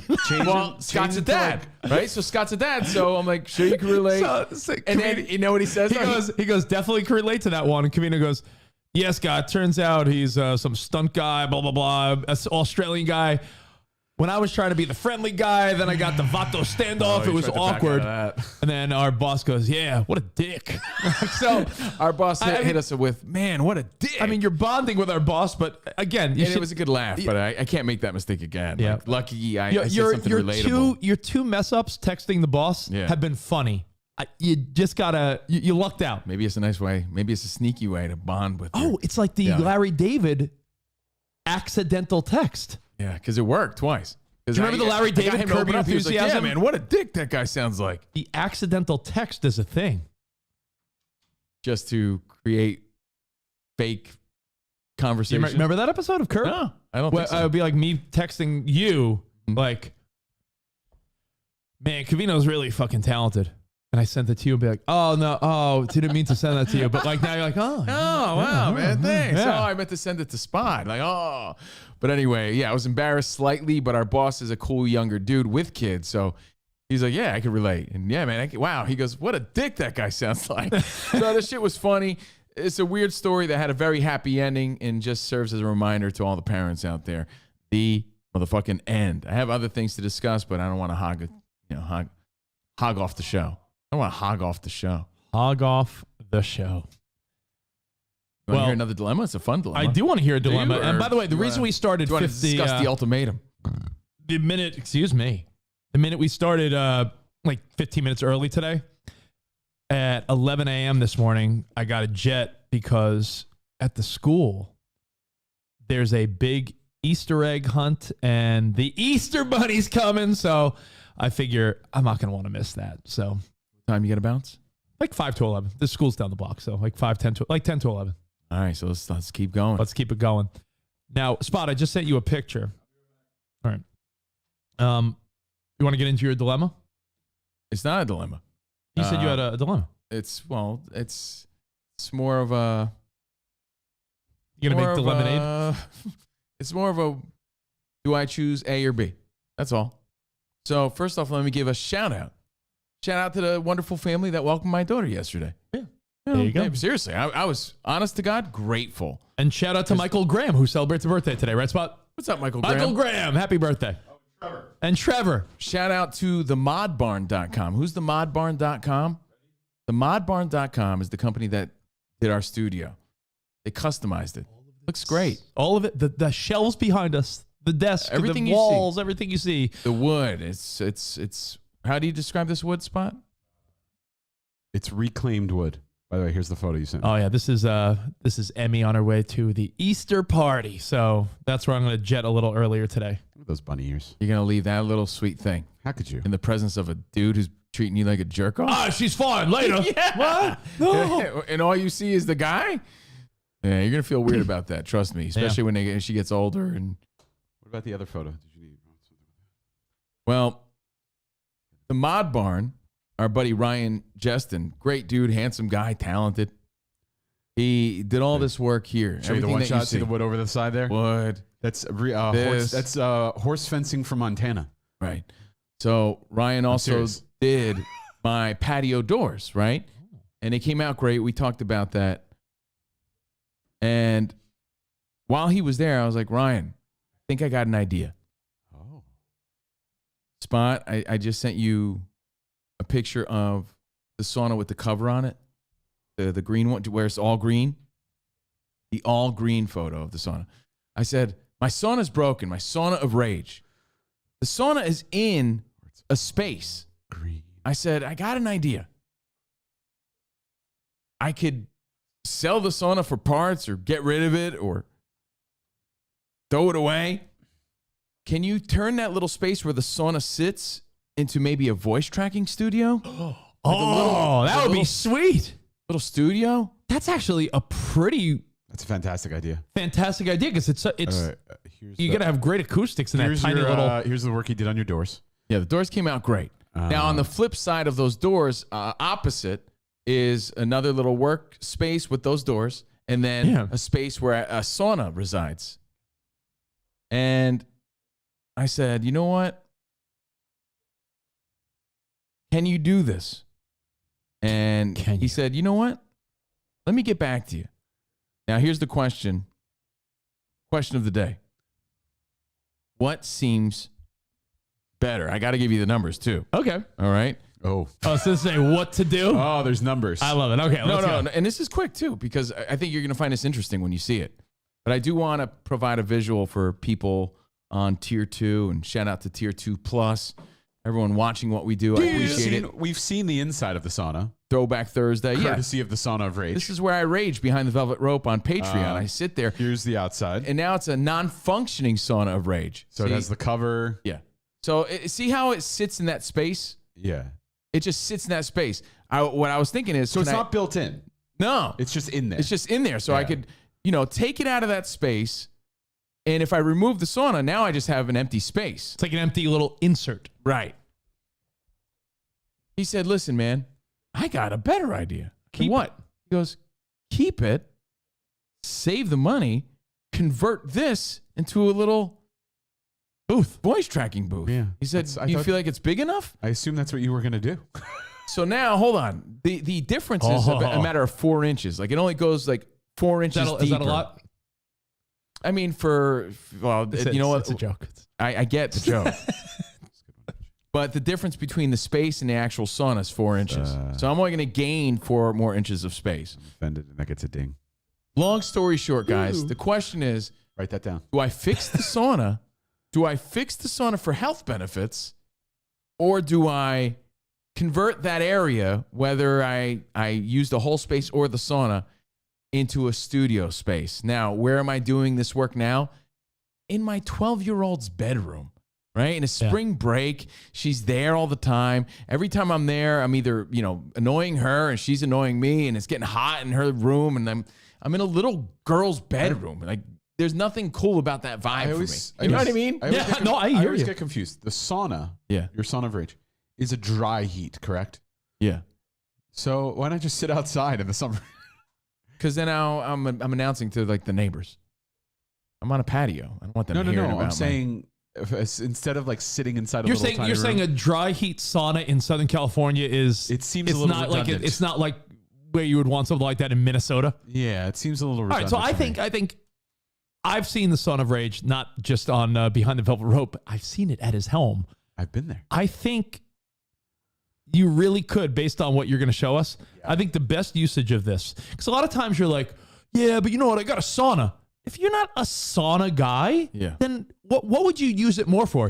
My guess is probably recording multiple shows every day for SiriusXM. I'm sorry. Jordan says it was her idea to turn that area into a studio. I believe not Ryan's, because Jordan doesn't get enough shout outs on the show.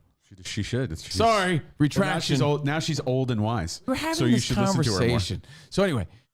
Spot. Is that a woman thing, by the way? She's old and wise. When you're in the middle of... I got an eye roll. No, but I'm saying, is that a woman thing? Not Jordan. I'm saying, is it a woman thing when you're rolling with a story, and if you don't give them the exact credit, they like... they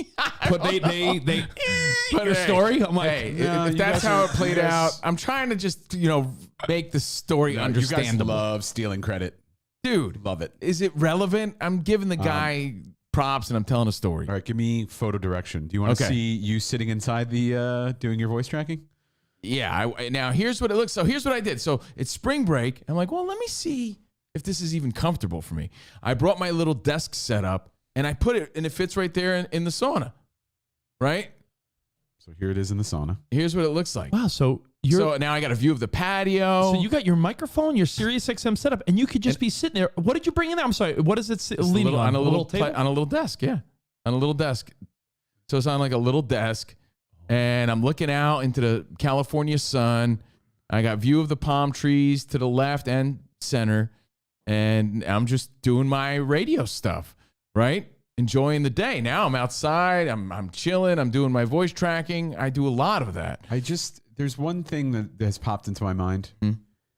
Thinking ahead. Now, you know how I said it gets hot. It gets hot. Also, weather elements, but you it's covered. No. I'm not worried about. You shouldn't worry about moisture any of that, but you're trapped in a little wooden box. Yeah. But in the summer with no 100 ventilation. degrees. Yeah. With no ventilation. But right.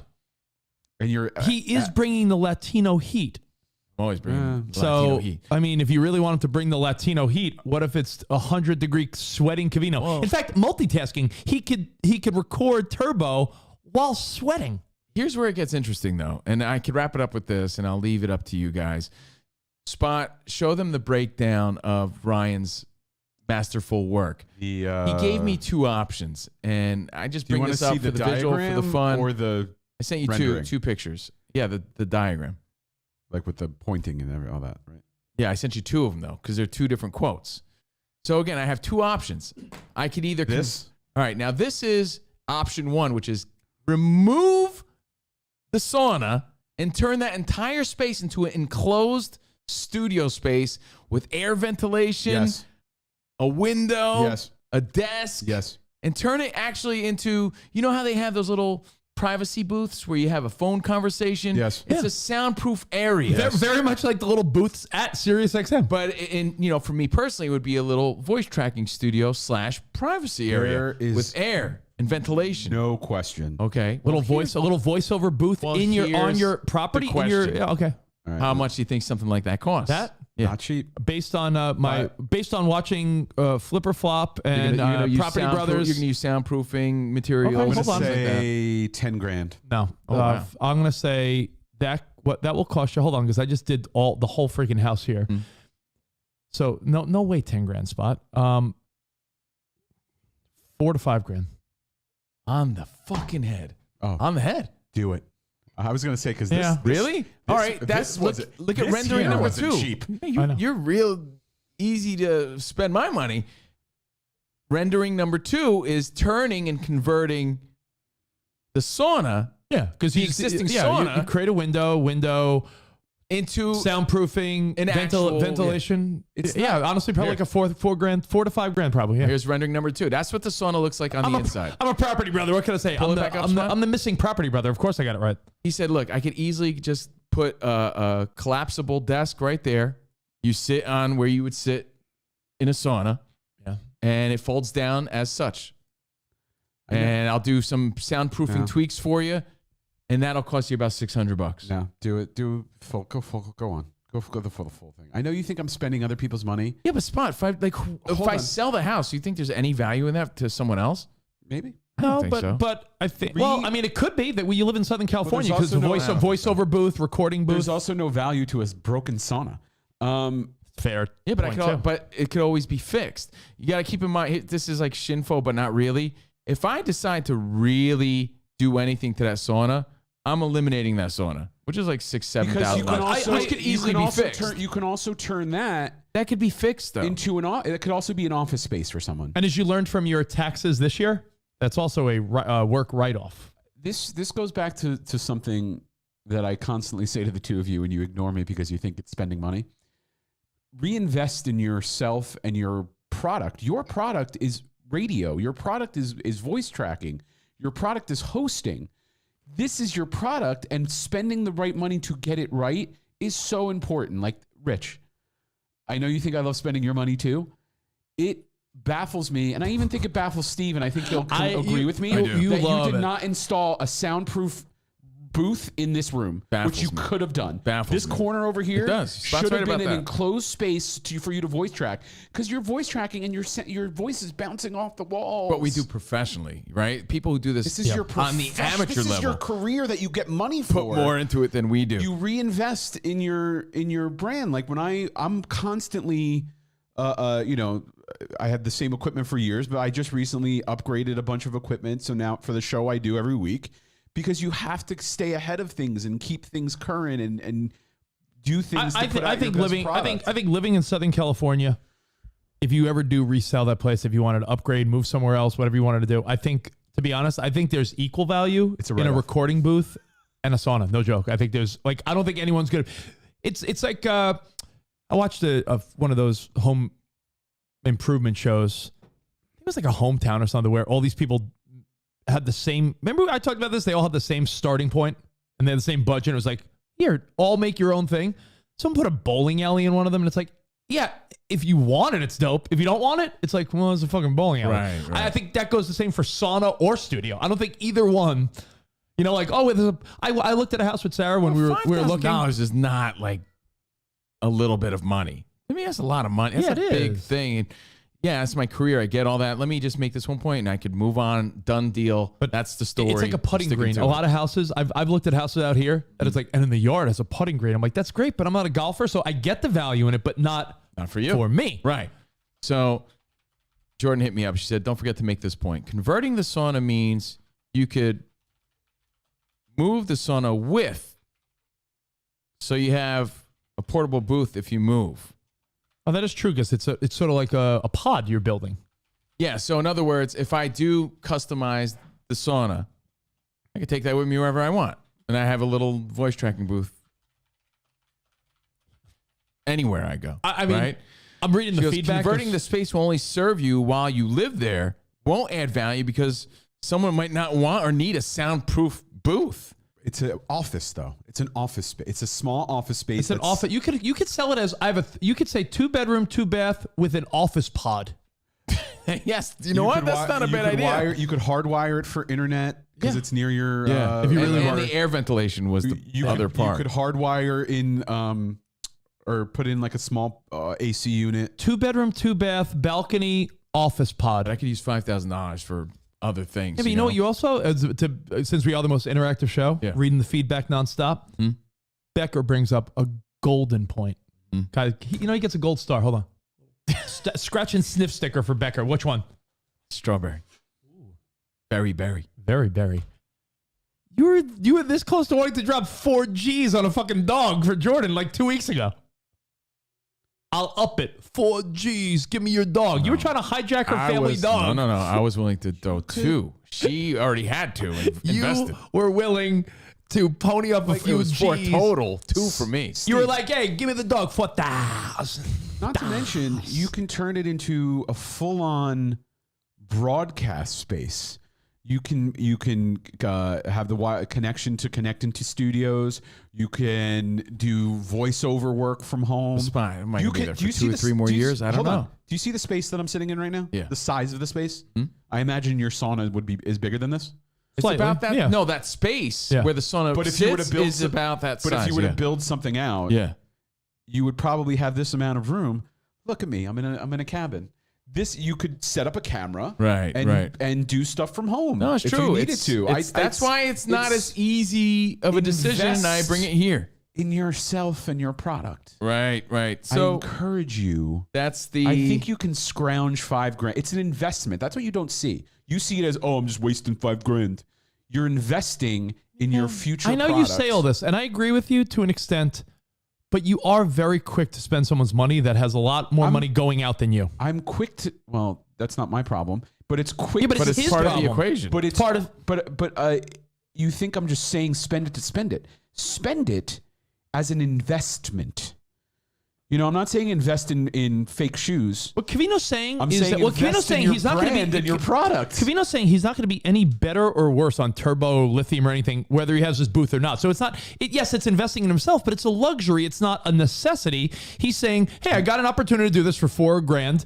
Should I do it?" It's not like his product's going to be better because of this booth. It's going to be the same. I'm doing so to wrap it up. I'm doing it right now. You don't think he's in the sauna, and it sounds fun. I'm on lithium nationwide, talking to millions right now, and turbo, and it's fine with your zero money spent. The only problem I do see, it gets a little stuffy, and it's only about 70, 80 degrees. I know you don't like little stuffies. No, and it's a little hot in there. But you're investing in your quality of life. Yeah. You're investing in getting your shit out of your daughter's bedroom. You're investing in soundproofing, which will make your product sound better. I know you guys don't give a shit, and there's people on SiriusXM that sound like they're on a shitter doing shows, but it will make you sound better. I agree with it's a tax write-off, and those are the type of things that we already hit all of our maxes, though, man. I'm not even taking that angle. And that's on top of what I'm saying. It's sauna or studio of rage. Because remember, once I do anything to that sauna, the sauna's ruined as a sauna. It's no longer. I'm not going to lie. So I can't even paint the outside of it. Let me ask you. It's a sauna or it's something else. So let me ask sauna or Studio of Rage, the end. Ask yourself this. Yeah. You were in the I'm market. done. You were in the market for a house and a condo, and you were looking around. I was for a year or so. Mm-hmm. Spots looked at cabins in the woods. We've all looked at real estate. So no. Have you ever on any list or conversation you had with your ex-wife, your girlfriend, anyone you ever looked at real estate with, have you been like, sauna? No, it was just a cool throw in. It was like, oh yeah, and the place has a sauna. Get a load of that. Like, I would never. You would never seek it out. So getting rid of it should be no harm to you. I can promise you. Ask a realtor. But the sauna has actual value. It's still worth like 6 G's. Yeah, but you know what I mean? And once I drill, even if he drills a hole in it, kind of done at that point. Yeah, but if I paint the outside just because I want it to look nice, it's done as a sauna. It's removable. I think with you can take it right out. I think with or without that sauna. But I'm saying, could you remove it intact? Yeah, probably. It's a matter of, do I use the sauna as the voice booth or the actual space? If you can as the voice remove booth? the whole thing as a piece, sell it as is. No one wants to use sauna. I don't I'm think. just saying. No one wants, and it's non-functioning. I'm just saying, someone might want it. Someone That's might what want I'm to saying. Sell it for parts. What am I going to get? What am I going to get? $500, right? Then I have that empty space that I have to spend $4,000 to $5,000 on fixing.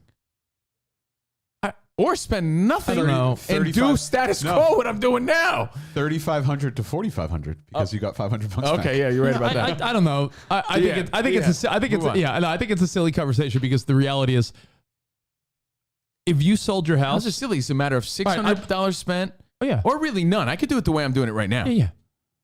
So it's a matter of $0 spent or $5,000 spent. That's not an easy decision. Look at it this way. If you sold that house tomorrow, yeah, you're not going to get one more dollar because there's a sauna there. You're not going to go to your realtor and be like, what did they offer? Oh, they offered $1 million. $1,006,000 a sauna. Like, no, it's not. It's never going to play into the equation. I promise you. High-end real estate, those little throw-ins are not. And it's a sauna? Oh, if that's the case. And I don't know how to fix this. I promise you. I don't know. No one cares. How about this? Make it with a table. I'll subsidize it, and I'll come in and make my candles there. That'll be my. Remember, I wanted the second apartment. Yeah. By the way, you want to vote? That'll be my candle room. I put a voting little poll at Steve Covino on my Instagram story, and you'd be surprised. I'll tell you what it's at right now, but you'd be surprised that a lot of people are like, "Dude, you're basically talking health benefits versus professional benefits." I'm going health benefits all the way. Fix your sauna. I got a lot of people saying, "Dude, fix that sauna." How about you put in a studio and hit the gym? Right now it's 31%. I mean, to 69%. 69% are saying that's what you do for a living. Turn it. What are you going to use more? The studio, 69%. Of course, but 24-hour fitnesses have saunas? No, right? Yeah. No, right? Yeah, they do. Maybe, yeah, they do. No, they do. Absolutely, Yeah. absolutely do. Go to the gym. Go use the sauna at the gym. Start the gym in May. This way, it's not your problem. All right, so that's just some personal fun. I had some cool images to share with you so we could play along. Yeah. Put your vote in at Steve Covino. I just Instagram. Let me know what you think. But it's a funny dilemma. Yeah. Otherwise, I'm doing it in there now anyway, and I enjoy it a lot more, even though it gets a little hot. I think you're sort of speaking logically in the middle of Spot and I, where I feel like Spot wants to just spend, and I want to save, and I want to save. Can you please just ditch that notion? Like, reinvesting in a product is not spend. I'm not saying stupidly spend money on something like, oh, you need a Lambo to get to and from work. I'm saying this is your product, and you have the opportunity. Then you got to wonder when it for your yeah, product. well, yeah. I'm not saying get a second apartment. I'm not saying rent out a huge office space and build out something. There's some people that spend money more. I don't spend cavalierly than others. I don't spend money cavalierly. You think I do? I spend it wisely. How much did you spend on a trainer? That was honestly worth every penny. How much did you? But it's money you spent. Yes. How much money are you spending on your cool sculpting today? By the way, I fully acknowledge that it's cool sculpting. I fully acknowledge that it was a very expensive trainer, but the results were great. But don't make it seem like you don't spend money. Yeah, but it's good. You're allowed to, Spot. But hold on, that's my personal You're money that I choose to allowed spend. For my business, I'm very careful about what I spend and how much money I spend. You're allowed for write-offs. You're allowed to spend money. I'm just saying, don't make it sound like you don't spend money like a little more freely than most. Well, I have it, so why not spend it? Precisely. Are you writing checks to ex-wives and child support and all the stuff he's writing? A business expense. All right, you're missing my point. You're missing my point. No, I'm not missing your point. I think you are. All right, a great example. We're going to Vegas in a couple weeks. I'm all for it, but Spot's like, hey, let's rent a car instead of all trying to squeeze into one of our cars for more space. And I'm like, Sarah needs your car. I have a Mini Cooper, and Tata's car has no air conditioner. What do you want to take? We could all sit there. Am I the Prince of Dubai? I could do my show just like that right now without spending $1. Until you told me that Tata's car has no air conditioner, which that I agree with you now, we should rent a car. But until then, I was like, going, it's like, because we were like trying to fit 5 people in a car, and Spot's like, let's just. Tata's car has no air conditioner? Yes. In LA? Yeah. What is she fucking out of her mind? She has a car with no air conditioner in LA. That's why we're renting a car. But we were renting a car. That's a different color. Yeah, but originally we were renting a car because No Plan Steve over here was like, oh, I need a ride back. So now we have a tight space. So it makes. I didn't say I needed a ride back. I could have fucking flown home. All right, then fly home. I asked. Well, you were added to the plan, so now we need to accommodate, and it makes sense. But my thought was for a 4-hour ride home from Vegas, instead of renting a car, we could have took one of our SUVs and had 5 people fit in an SUV. It was just an example of spending money versus not. You're not feeling that at all? Yeah, I don't have to spend a dime. I've been doing it all week. I also don't need to go to Vegas and spend money. I can stay home and enjoy myself. How you don't understand what I'm saying is infuriating. You're allowed to spend money. I can also never go anywhere in my life and just stay in a little box and be content. No, but I want to enjoy myself. Is he doing this just to irritate me? You and Bill Jackson. Because Bill says Spot argues just to argue. No, I don't. You have to be. No. I'm all for it. Annoys the minute me, you told me. It annoys me that you throw these stigmas on me. Like, oh, you love to spend money. Do I? Oh, you're right. Because we've never had stigmas thrown on us over the extent of the show. I wouldn't have a ton of it saved. So the fact that I've saved a ton of it, I choose to carefully spend it when I need to. All right. So, but to say no one's had stigmas thrown on them? I mean, come on, that's ridiculous. We all have stereotypes about us on this show that we make fun of. My point was we were going to Las Vegas, and on the way home, we're adding one more person because Covino's going to come with us. So I said, 4 people on a drive to Vegas is easy. Yeah, 5's a little snug on the way home, but 5 people in an SUV is fine. And you're like, well, we'll just rent a bigger car. My initial thought, until you told me, well, guess what? Tata's AC is broken, which is wild, by the way. Yeah. Honestly. Until we figured that out, I was okay like squeezing 5 people in a 4-hour drive. Well, I spent like $200-$300 on a car for no reason. But I had this conversation with Tata, so thank you. Okay, I'm just saying. Once she said, I have no age, just so you know, it's like, it'll be a tight squeeze. So you were willing to fucking, let me ask you this, because it's all, my ass is the one that made the deciding factor here. You were so cool driving 4 people with no air conditioning on the way home? You were already in the equation when I talked to her. Okay, so then don't act like you're like doing it for me. Like, you can fly home then. It has nothing to do with me. Because you would never have driven home 4 to 7 hours in LA in Vegas traffic in a car with no air conditioning. I mean, I was. So you're gonna rent the car regardless. I was gonna drive in my Mini and drive with the top down. No, that's bullshit. You were gonna fucking rent the car regardless. And then this guy got in on it, and then Tata got in on it. Hey, would you have driven, which could potentially be a 7-hour ride with 4 grown adults in a car with no air conditioning? No. Okay, so you would have rented the car. Don't act like I was the deciding factor. See, now you're getting all weird. I don't like that. It has nothing to do with me. No one would have driven home in a car with no air conditioning. This had nothing to do with you, or it just has to do with Spot. Me making the point that Spot likes to spend money and him getting butthurt about it. The end. Let's move on. Okay. You're allowed to spend money. You're an adult. To rage or not to rage? You're a guy that, it's not like you have 10 pairs of Yeezys and a fucking Tesla. I get it, Spot. My point is, like, you do love to spend money under the guise always of, like, invest in yourself. And hey, listen, to each his own. We're provolone. Oh, man. I got, on a positive note, I enjoy doing my voice tracking from that little space so much more than sitting there looking at my, again, daughter's stuff. Like, okay, this is cool. And I'm on the patio. I'm looking out at the beautiful skyline and everything. I'm like, all right, this is way better. So hopefully that translates listen to the show. Listen to me on Lithium, SXM 34, right after this, and then Turbo tonight on SXM. Either way, thank you guys for being here. Being that it is coming up on Easter weekend. Stick it in the keister or no? Gonna stick it in the keister for Easter. I have a story about sticking it in the keister for Easter. I drive myself. The 3 of you can go in Tata's AC-less car. I never planned on that. How about that? You and Gabe, 4 of you. You, Gabe, Tata, and the 2 of you. Why are you so mean? I'll be in my Mini, living it up. Why are you so mean? Cruising with the top down through the desert. Why are you so mean, Spot? Why is he so mean, bro? Joy. Totally not even involved. My Mini of rage. Or no, I'm sorry, my Mini of joy. I have a story about sticking it in the keister. For Easter? For Easter. Do you want a good palate cleanse before we hear the story? Because when it comes to Rando News, I only have one story. I have a very sweet palate cleanse, but all right, go on. Let's hear your palate cleanse. Oh, you're going to love it. You're going to love it. Is it? But it's a little sad. Is it news or sports? Sports. Oh, sports? Yeah. Oh, man. For once, I got it right.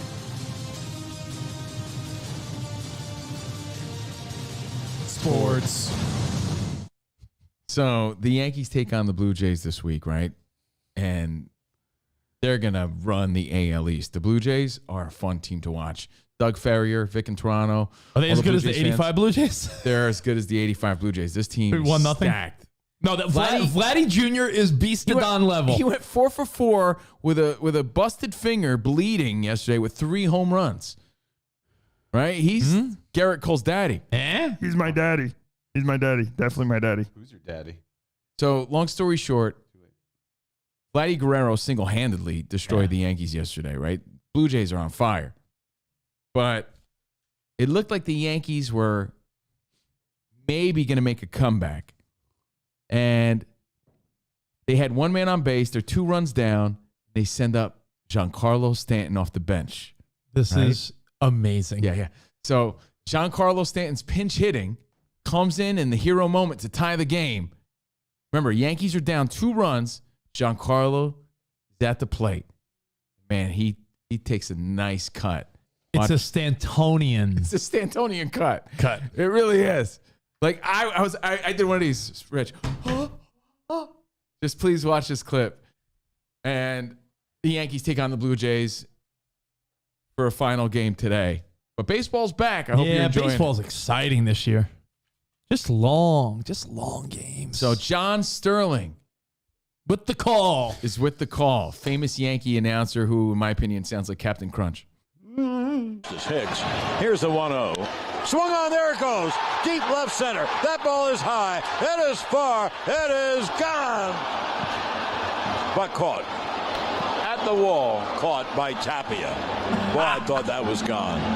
So Stanton got close. He sent Tapia back to the wall to make the catch. And the Yankees come up just empty. That would have tied the game. So the Yankees get 1 run on 2 hits. Off the bat, it looked good. Off the bat. Here's the 1-0. I thought it was gone. Because anytime Giancarlo hits a ball like that, it's gone. It is far. I mean, it is gone. Honestly, I'm not the, when you're at a baseball game. Yeah, but he called it gone and then out. When you're at a baseball game. He needs to change his lens prescription. I know. When that's the sad part. When you're at a game and you're with someone that never played sports, so every time there's a fly ball. Remember when you were younger, you'd always be with someone that it was a fly ball. They'd be like, "It's a home run," and you're like, "No, you're not reading the ball right." Well, at a live ball game, it gets a little trickier. It's tricky. But I'll tell you what, watching TV, I feel like we're all pretty good judges of like Aaron Judge, no pun intended. We're all pretty good judges of like, right from the swing, you could tell that might be one of the top fooled me moments because and knowing Giancarlo's power, dude, anytime he gets a hold of one like that, it's gone. Even watch the exit trajectory of it. It looked like it was like it was going to go out of the stadium. I thought it was way gone too. But this dude's there, right? Right. And then he's 83, so people are like, You know, he's just got to call it a day at this point. And that's where I feel bad, but it's still hilarious. Didn't he do something recent? Oh, he was calling the same. Remember, he called during COVID when he was not at the actual stadium. He called a replay as if it was live. Yeah, that's what happened. Very old. You know how I thought I was going to get Jean, net is high, net is far, net is God, Giancarlo. He's so Parlo. I don't even know what is it. Fine. Could you play it one more time? Play it one more time because Parlo. play it one more time. Play it one more time because off the bat, off the bat, it looks so good. It is gone. I couldn't believe this. It was warning track. It was a blast. Come up just empty. Here's the 1-0. Swung on, there it goes. Deep left center. That ball is high. It is far. It is gone. But caught. Dude, Even Stanton did a couple steps down to first base because it looked like he got it. Maybe the wind caught it or something. He just missed it or something. Just got under it. It's hilarious and sad all at the same time because you don't want to see an old guy missing a step or, he just doesn't have it anymore. I honestly feel fine laughing at that because I still think at 83, guy's sharp. Yeah. I think he was just fooled. I was fooled, but it's just he's calling the game, so he gets the heat. That's it. Either way, I've been enjoying these games and enjoying a really young team in the Blue Jays. I think the Yankees are going to find the rhythm. Either way, baseball's back. Hope you're enjoying it. We'll talk more about it this weekend on Fox Sports Radio. The Metsies. My Mets are looking good. They're 5-2. You said it. Season's over. And the Metsies, as Keith always calls them, could be I don't like that. Easily 7-0. They blew two games in the 8th inning. They were winning 4-0 the other day and lost 5-4. You haven't blown that many things since the early 2000s. I know. Definitely since the early 2000s. 5-2. They're in first place. The Mets are looking good. They're saying that. No. When he's in his zone. No. I'm listening. When he's in his zone. No. Yeah. In the early 2000s. Thank you, Vic in Toronto. In the early 2000s. Where's the low one? You got a low one. Find that one for me. That's really? The best one. Yeah. That's the one right there. Yeah. In the early 2000s. In the early 2000s. It's growing on me. It's rare when your team, you feel like confident in the lineup. The Mets this year look solid. You ever see a guy that you don't watch on a regular basis, then he's on your team? You've said this before, and you're like, yo, watching him day in and day out. You know who is a star player? Who? Starling Marte.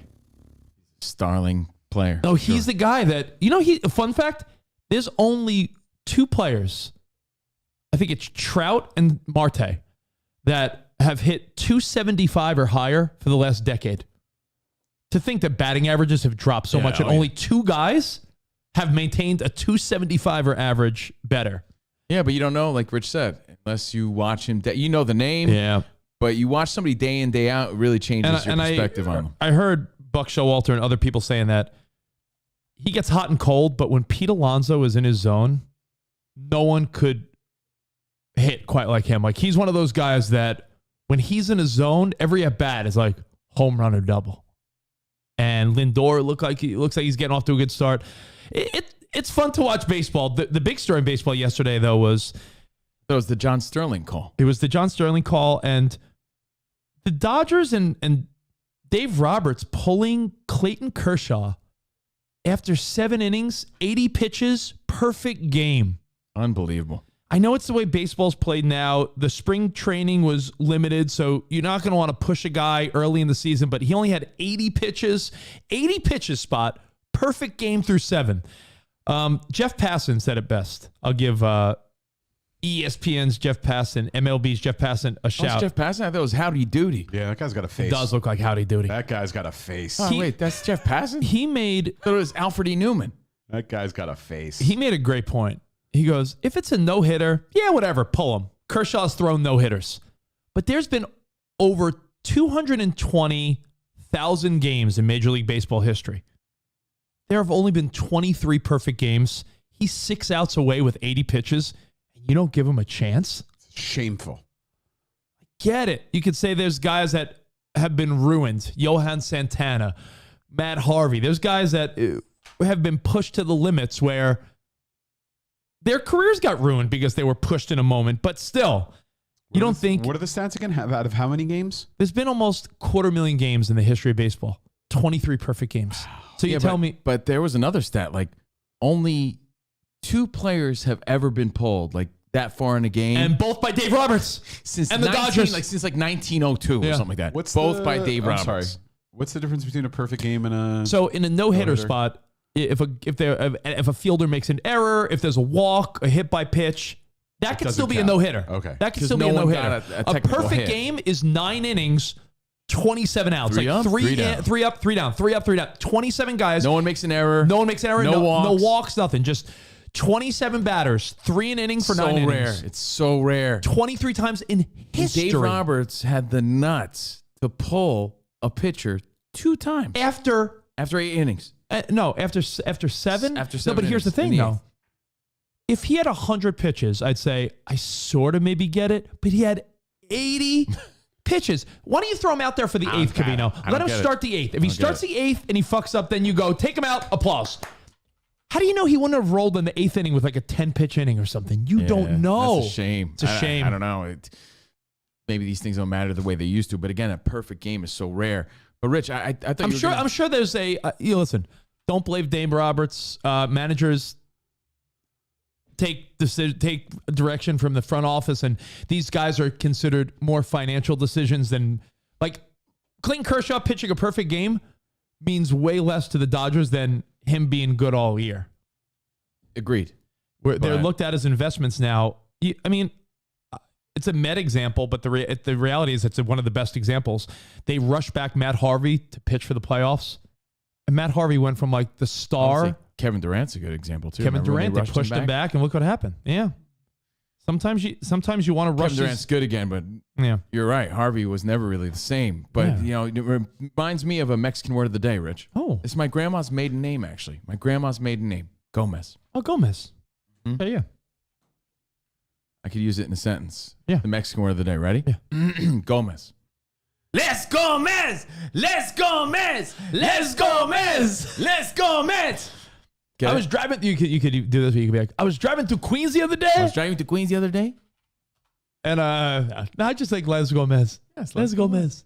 Let's go, Mez. But so hey, those Doyers, they'll be a great team. The Blue Jays and Vladdy Guerrero, they're a great team. The Mets are looking good. There's a guy that my buddies were pointing out yesterday. I'll give one more baseball shout out and we'll move on. There's a guy that's not getting enough credit because he's plays on a team that no one really cares about, and he's a young Asian player on the Cleveland Indians. Are you aware of what this guy's doing? Oh, let me get. I don't even know his name. Guy that's like you have no marbles. That guy on the Cleveland. Yeah, he used to be on the Cleveland Indians spot. Now he's on the Guardians. I'm going to show you the funniest. What is his name? Player of all time. Group text. Oh, here we go. Stephen Kwan. Are you aware of what Stephen Kwan is doing for Cleveland right now? Oh, tell me about it. I'll tell you when we'll move on. Hui Kwan is all about. Yeah, well, let me tell you this. That's Data from Goonies. Stephen Kwan. He's off to a historic start. Just when you talk about how like records, there's always something new being broken. Get this. He has a 750 on-base percentage to start the year. He's reached base safely 18 in 24 at-bats. The most times through a player's first 5 games in baseball since 1901. Smooth.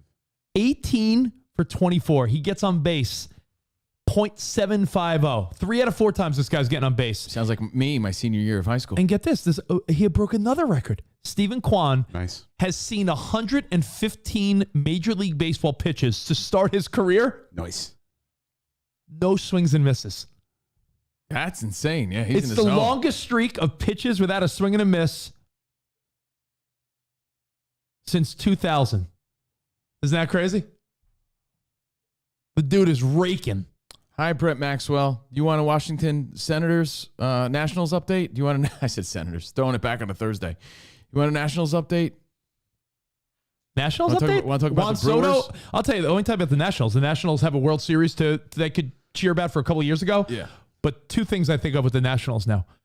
Juan Soto might be one of the baddest players in the game, but nothing around. He doesn't have the support that you're going to see a lot of games where Soto You know what was trending carries them. yesterday? John Sterling's call. That was what was trending. Yo, yesterday. Soto. Not Juan Soto. Soto might be possibly the best player in the game, but he got no protection in that lineup. And the big talk is that the fastest selling jersey of all time is the jersey that's been getting criticism also.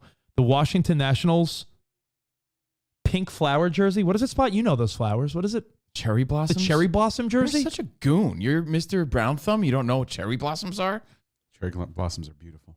You're not Mr. You're definitely not on Dr. the Brown East, Thumb. you grew up on the East Coast. Fine, You don't know about there's a whole thing. lore of the There's cherry. There's a festival. Yeah, they have a whole thing around it. Well, Spot, look up the Washington Nationals cherry blossom jersey. It's beautiful. It is the fastest I'm selling. not calling you Dr. Brown Thumb. How do you not know the cherry blossoms? Well, this cherry blossom jersey is the fastest selling Major League Baseball jersey. Because everybody's foofy pants. That's why. Or is it just a good looking jersey? No, it's not a good looking jersey. It's cool. I love the cherry blossoms. I mean, we're talking baseball. It's very beautiful.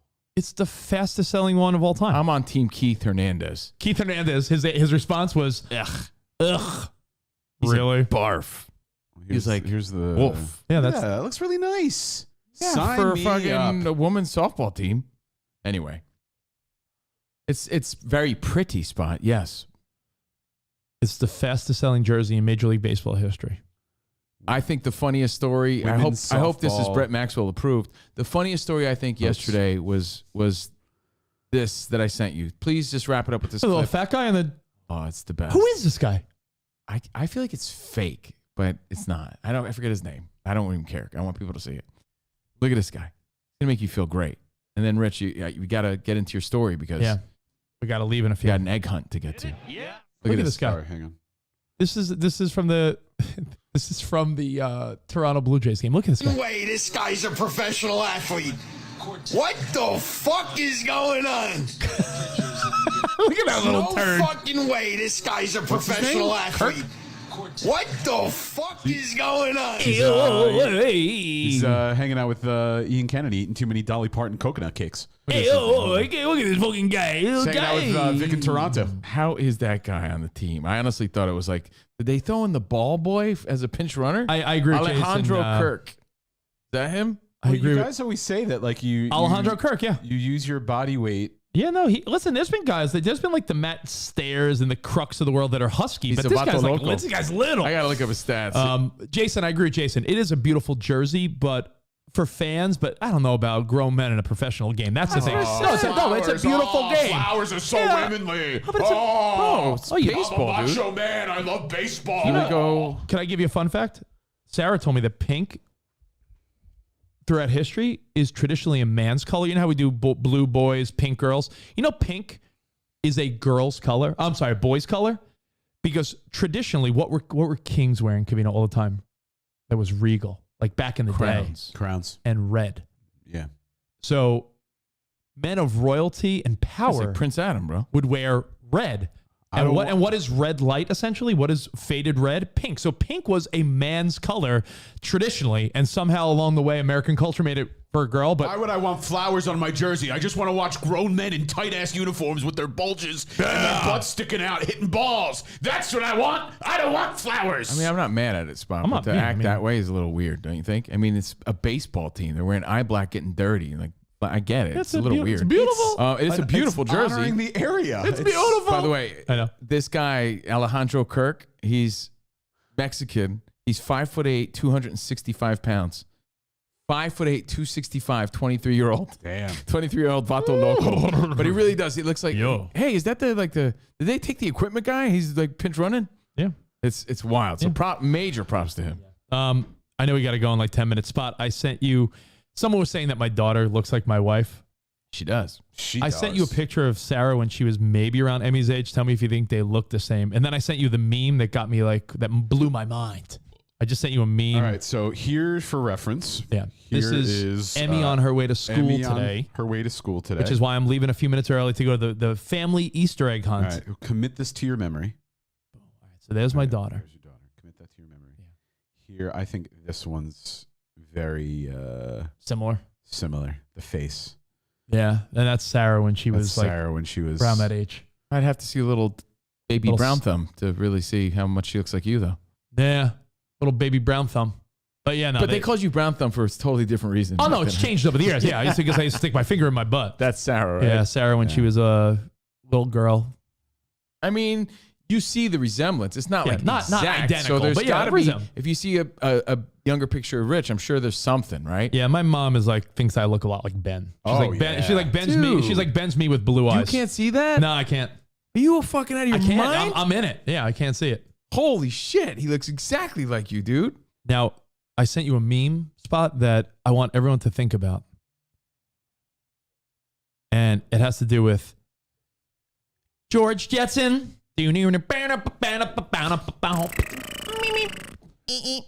Spacely sprockets and Cogswell Cogs. There's a meme that I actually looked this up because I was like, did they ever make references? And apparently they did. Apparently George Jetson. Your dad, if he was in cartoon form. Oh, my dad definitely looks like George Jetson. I kind of do look like George Jetson. Oh. I Now, almost named you Elroy, Richie. George Jetson apparently Greg Jetson is a 40-year-old dad in the summer of 2062. They make a reference to George Jetson being a 40-year-old dad in 2062. Oh, wait, so he's a 40-year-old dad in 2062. Which means... Sally, his wife. Boop, boop, boop, boop, So boop, this boop. summer, George Jetson's born. How are we going to celebrate? Is there someone right now with the last name Jetson that's expecting? I'm sure there is. What's the chance of that? George Jetson was a 40-year-old dad in 2062. That means he was born this year. Happy birthday. Congratulations, George Jetson. Oh, I'm in a spaceship. Oh. You know, my dad, when I was a kid, his hair looks way orange in that photo. You know, your parents would have a George Jetson specialty. a brunette? You know, your parents. You know, when you were a little kid, your parents had a specialty. You know, my dad's specialty was drawing Hanna-Barbera stuff. Like for some reason, my dad could draw George Jetson and Fred Flintstone and nothing else. I only like cartoons with jowls. With jowls and side profiles. Must be Hanna-Barbera. Must be profile photos only. So, one random thought before we get out of here for the day, and it has to do with, are you trying to tell me you wouldn't wake up? That's what this conversation is. Kim Kardashian apparently is nervous that there is a additional Ray J sex tape to be released. Yeah. And people are like, Kim, do you remember recording anything else? Was there videotape? Was there footage? And she goes, I don't know. But this is the quote. This was the exact quote. I don't know. But what if Ray J shoved a dildo up my ass while I was sleeping?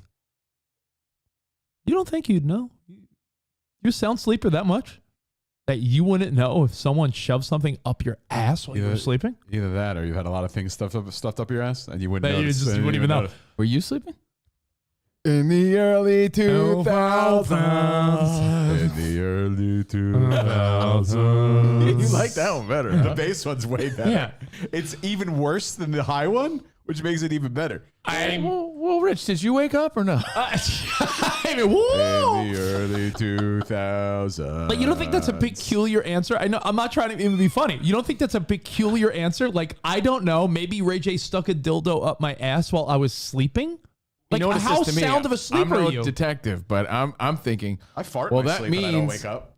that she thinks there may be video of her with a dildo in her ass, and now she's just sort of like positioning and covering strategizing. Yeah, she's what's the term? Getting ahead of it. She's getting ahead of the story. Yeah. Yeah, girl, I got that video of me shoving shit up your ass. I mean, do we really no, how do I get ahead of this? do we really care at this point? Honestly, She's in a different place in her life. I think But it's already she's a mom, but it's out there already. She's saying her Yeah, kids but are it's starting. different. Her kids were playing video games apparently, and saw a pop up about mom's sex tape. Ooh. It's so out it's there. yeah, no, I know, but that now it's Something starting to. new, yes, it will redraw attention to it, but Yeah, but everyone knows it's a nightmare she already lived through, though. I know, but it's out right? there already. Or I say that loosely because they did capitalize. Loosely, off of pun intended. I don't know if it was up my ass. What do I know? Ooh. Wow. Yeah, that's tough. Why her ass though? Why not like? That's why I thought But it was. apparently she's getting all her ducks in a row and getting all the best lawyers involved in this. That's why I thought it was an absolutely bizarre statement. Pete's like, that is a good point. Look on TMZ. That's her quote. For all I know, Ray J stuck something on my ass while I was sleeping. Wait, I can do things while you sleep? Yeah, Kim Kardashian sobs over possible new sex tape. Worries Ray J may have used a foreign object on her while she slept. And I'm like, what does that mean? So I looked at the story and it said her quote is this. Oh, one of those spoons you get when you travel? She's, as we've already reported, Kim said she's 99% sure there's no footage from her encounter with Ray J, but there's still that 1% level of uncertainty. She says, quote, what if I was fucking sleeping and he stuck a dildo up my ass? I wouldn't know. I think she's just trying to either, like we said, get ahead of the story, or like that's just an expression. She's trying to overcompensate. So when it actually comes out, it's like, oh, she didn't get a dildo up her ass. It was just something else. Yeah, it was a finger. While she was sleeping, it was just a finger. And then, so we're hoping for the dildo. Just a finger. What are you gonna do? One last note. Couple happy birthday shouts to Sarah Michelle Gellar. We all loved her growing up in the 2000s. She is 45 today. I didn't really remember that much. She's all right. Michael C. Hall from all the John Hughes movies of the 80s. He's 54. You mean Anthony Michael Hall or Michael C. Hall from Dexter? Did I say Michael C. Hall? Anthony Michael Hall. Okay. I'm sorry. My bad. I got confused. Anthony Michael Hall. Not Michael C. Hall I at know all. you love Michael C. Hall. I'm not sure what happened there. Won't happen again. Yeah. Abigail Breslin. Wait, how old is Anthony Michael Hall? 54. Remember, he was on the show and stuff? Yeah, no, true. He dated one of our friends, and he was a dick, apparently. Anthony Michael Hall. And Abigail Breslin, she is Little Miss Sunshine, correct? Yes. 26. She's old now, yeah. And not a little kid anymore. And also in the worst remake of Dirty Dancing. And I'll give a shout out to this guy because I am fascinated. I think there's like 5 people that should be nominated for awards when it comes to Winning Time on HBO. Adrian Brody turns 49 today. Him as Pat Riley. Asshole. It's fantastic. Asshole. The asshole. Asshole. And he was great on Dice Clay show too. Oh, it was great. When he shadowed that asshole clip is for when he was shadowing Dice Clay, trying to be like Dice Clay. One of the best episodes. It really was. If you don't even have to watch the show. You don't have to know anything about Dice Clay. Watching that episode, knowing that he's like, hey, and then watching Adrian Brody try to mimic him is a self-contained masterpiece that everyone needs to watch. That's the best shit you said all day, man. I agree with you. I might watch. I might try to find that episode just tonight. to watch it. It's so fucking funny. But if you're not watching The Ultimatum because you think it's trashy and you think it's stupid, watch Winning Time: The Rise of the Lakers, because John C. Reilly. Jeez, Adrian Brody. I even think Jason Segel is fantastic in his like doofy role. So good. They're all so good. Great. Jeannie Buss, like the guy who plays Magic Johnson is the best though, because he just captures Magic Johnson so well. Yo, his relationship in the beginning with Kareem. Whoever knows how true that is, but it's wild. You see it in the highlights. Yeah, oh, dude, when Kareem hits that game winner, like that's a famous highlight. Yeah, like you see Kareem like, yo, get off me, kind of like, yeah, like Magic yo, Johnson, stop it, you little, yeah. He's just amped to be there and super excited and personable, and Kareem was sort of a dick at that point. Yeah, at that stage. All right, guys, have a great day. We will see you tomorrow. Correct? Yeah, for a free Twitch Friday. Little free Twitch Friday action. So we'll see you guys tomorrow. We'll go over anything we may have missed, but I'm gonna go do an Easter egg hunt. So I'm gonna go freeze my fat off. Spot's gonna go freeze his fat, and stories tomorrow. Covino's gonna go sit in an unworking sauna and record a lot of rock stuff. I'm gonna go sweat in a sauna and have a Vato standoff with another dad. Perfect. We'll see you guys tomorrow. Arrivederci, baby. See you in the promised land. Goodbye. Goodbye.